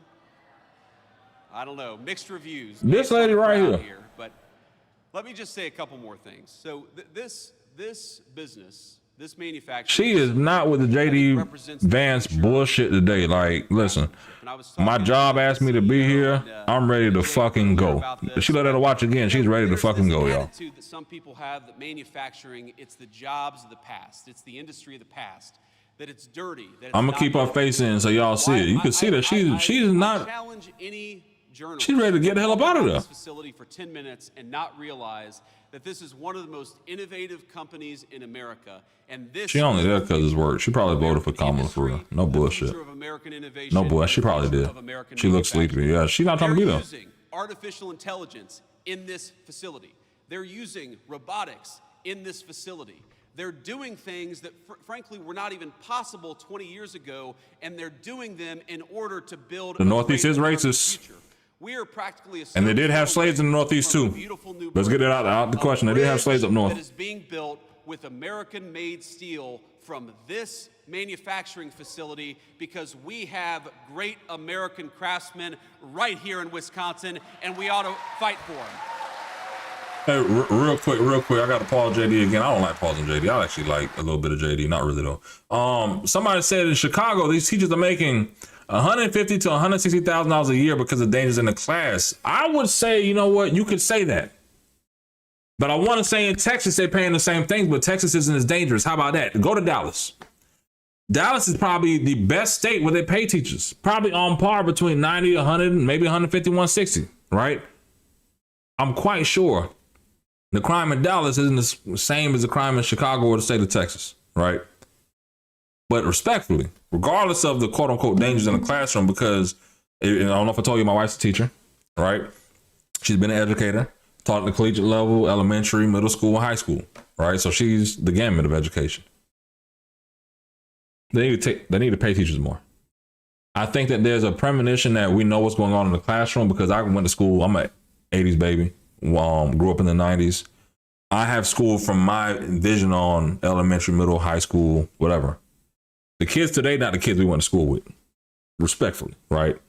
These new YNs, these YCs, these motherfuckers crazy. The YHs, YJs, right? YLs. These motherfuckers are out here with the shits.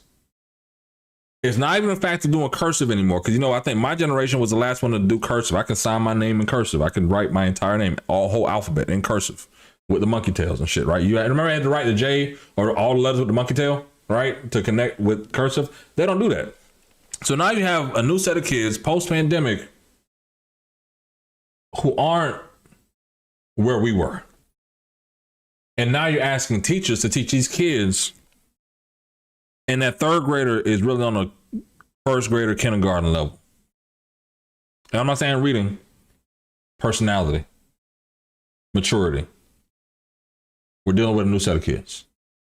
So I do think that a part of that 150, 160 is, yes, they do have to deal with a lot more in the classroom, the dangers, quote unquote, of classroom. They had a school shooting in Minnesota. So, of course, the dangers of being a teacher, the dangers of being in school, because no one thought that, you know, school would be a shooting ground when they got in the profession. But we do need to respect our educators and pay them more, because we don't understand the actual impact of what these kids are going through and how hard it is to teach these kids the basics. That's my 2 cents on that. Still watching her face, though. Out in the crowd, the people standing behind me. Still watching her face. Her. Of proud work being done every single day. There are stories of a good wage being earned that allows these folks to support their families. There's stories of products that exist in the United States of America that we need, that we absolutely rely on, that are made right here with American workers and American hands.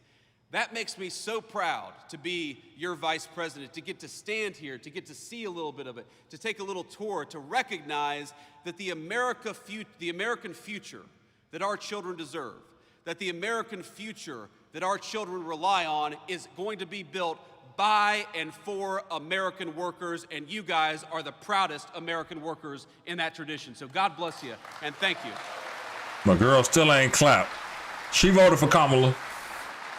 She voted for, she ain't out with the bullshit. She here for work. And these guys, he must have been the only, like, listen, I'm telling you now, she was the only person at work to be like, you know what?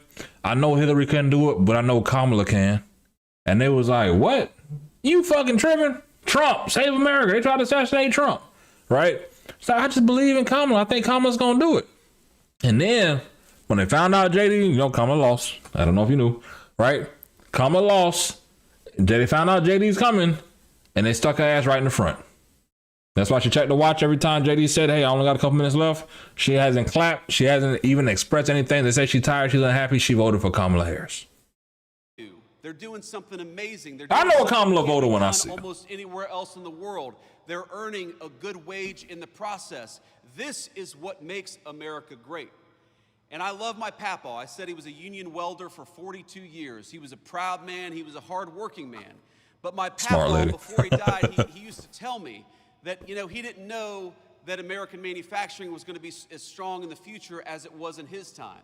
And again, I love my papaw, but I think that's the wrong attitude. All right, I got you, Mike. I got you, Mike. Manufacturing must be as strong I know they in the are. future, or America's future will not exist without it. Do you think that our kids are going to have a future if we rely on foreign countries to make everything that we need?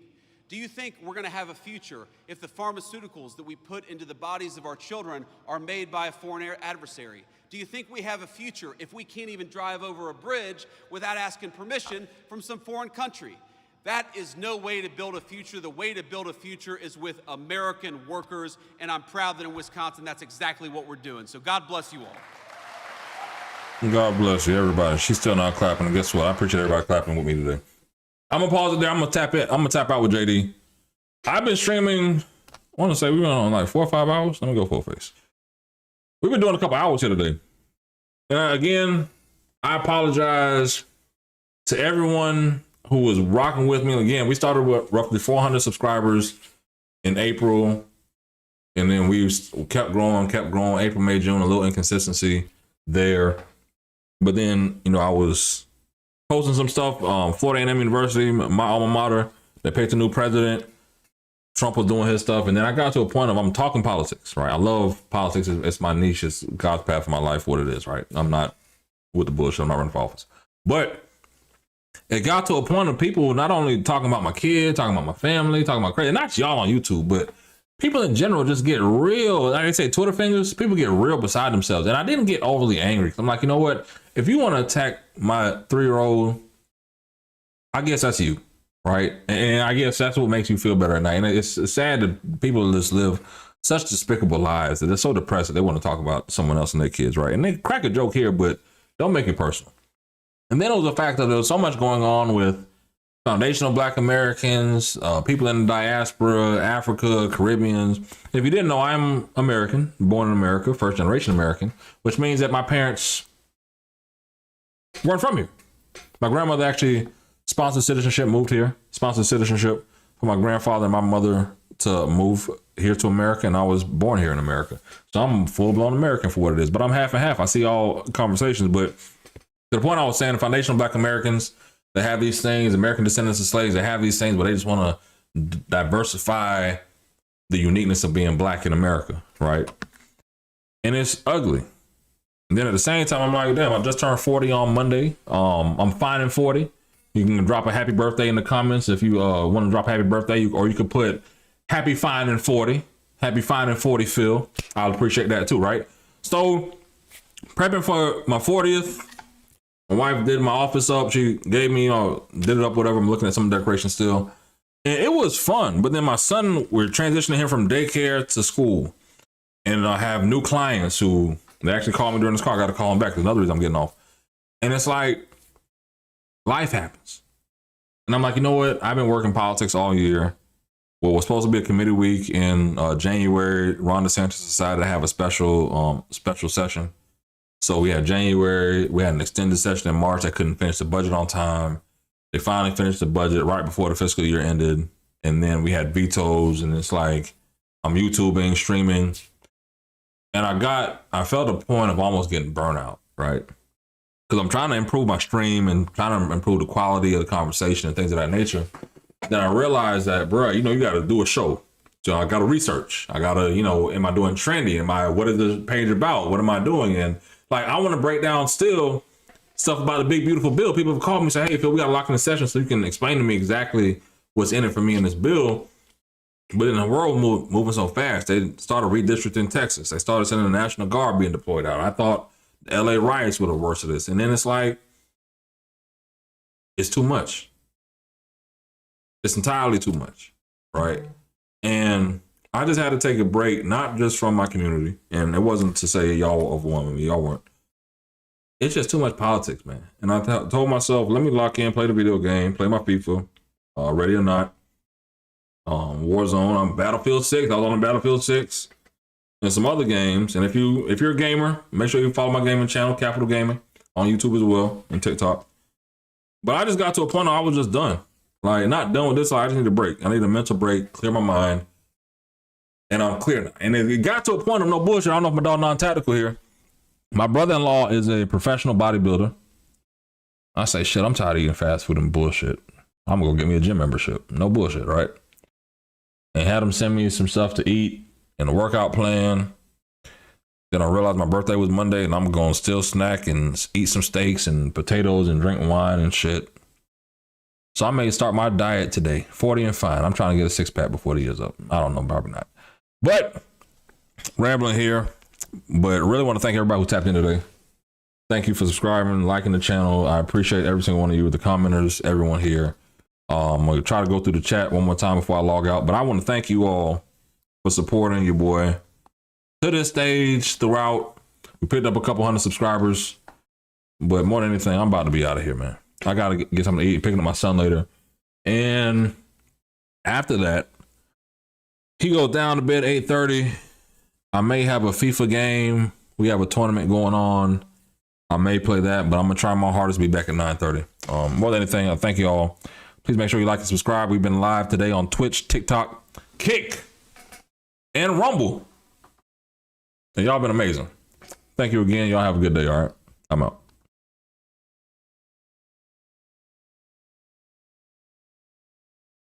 If I could get all of these to end at one time.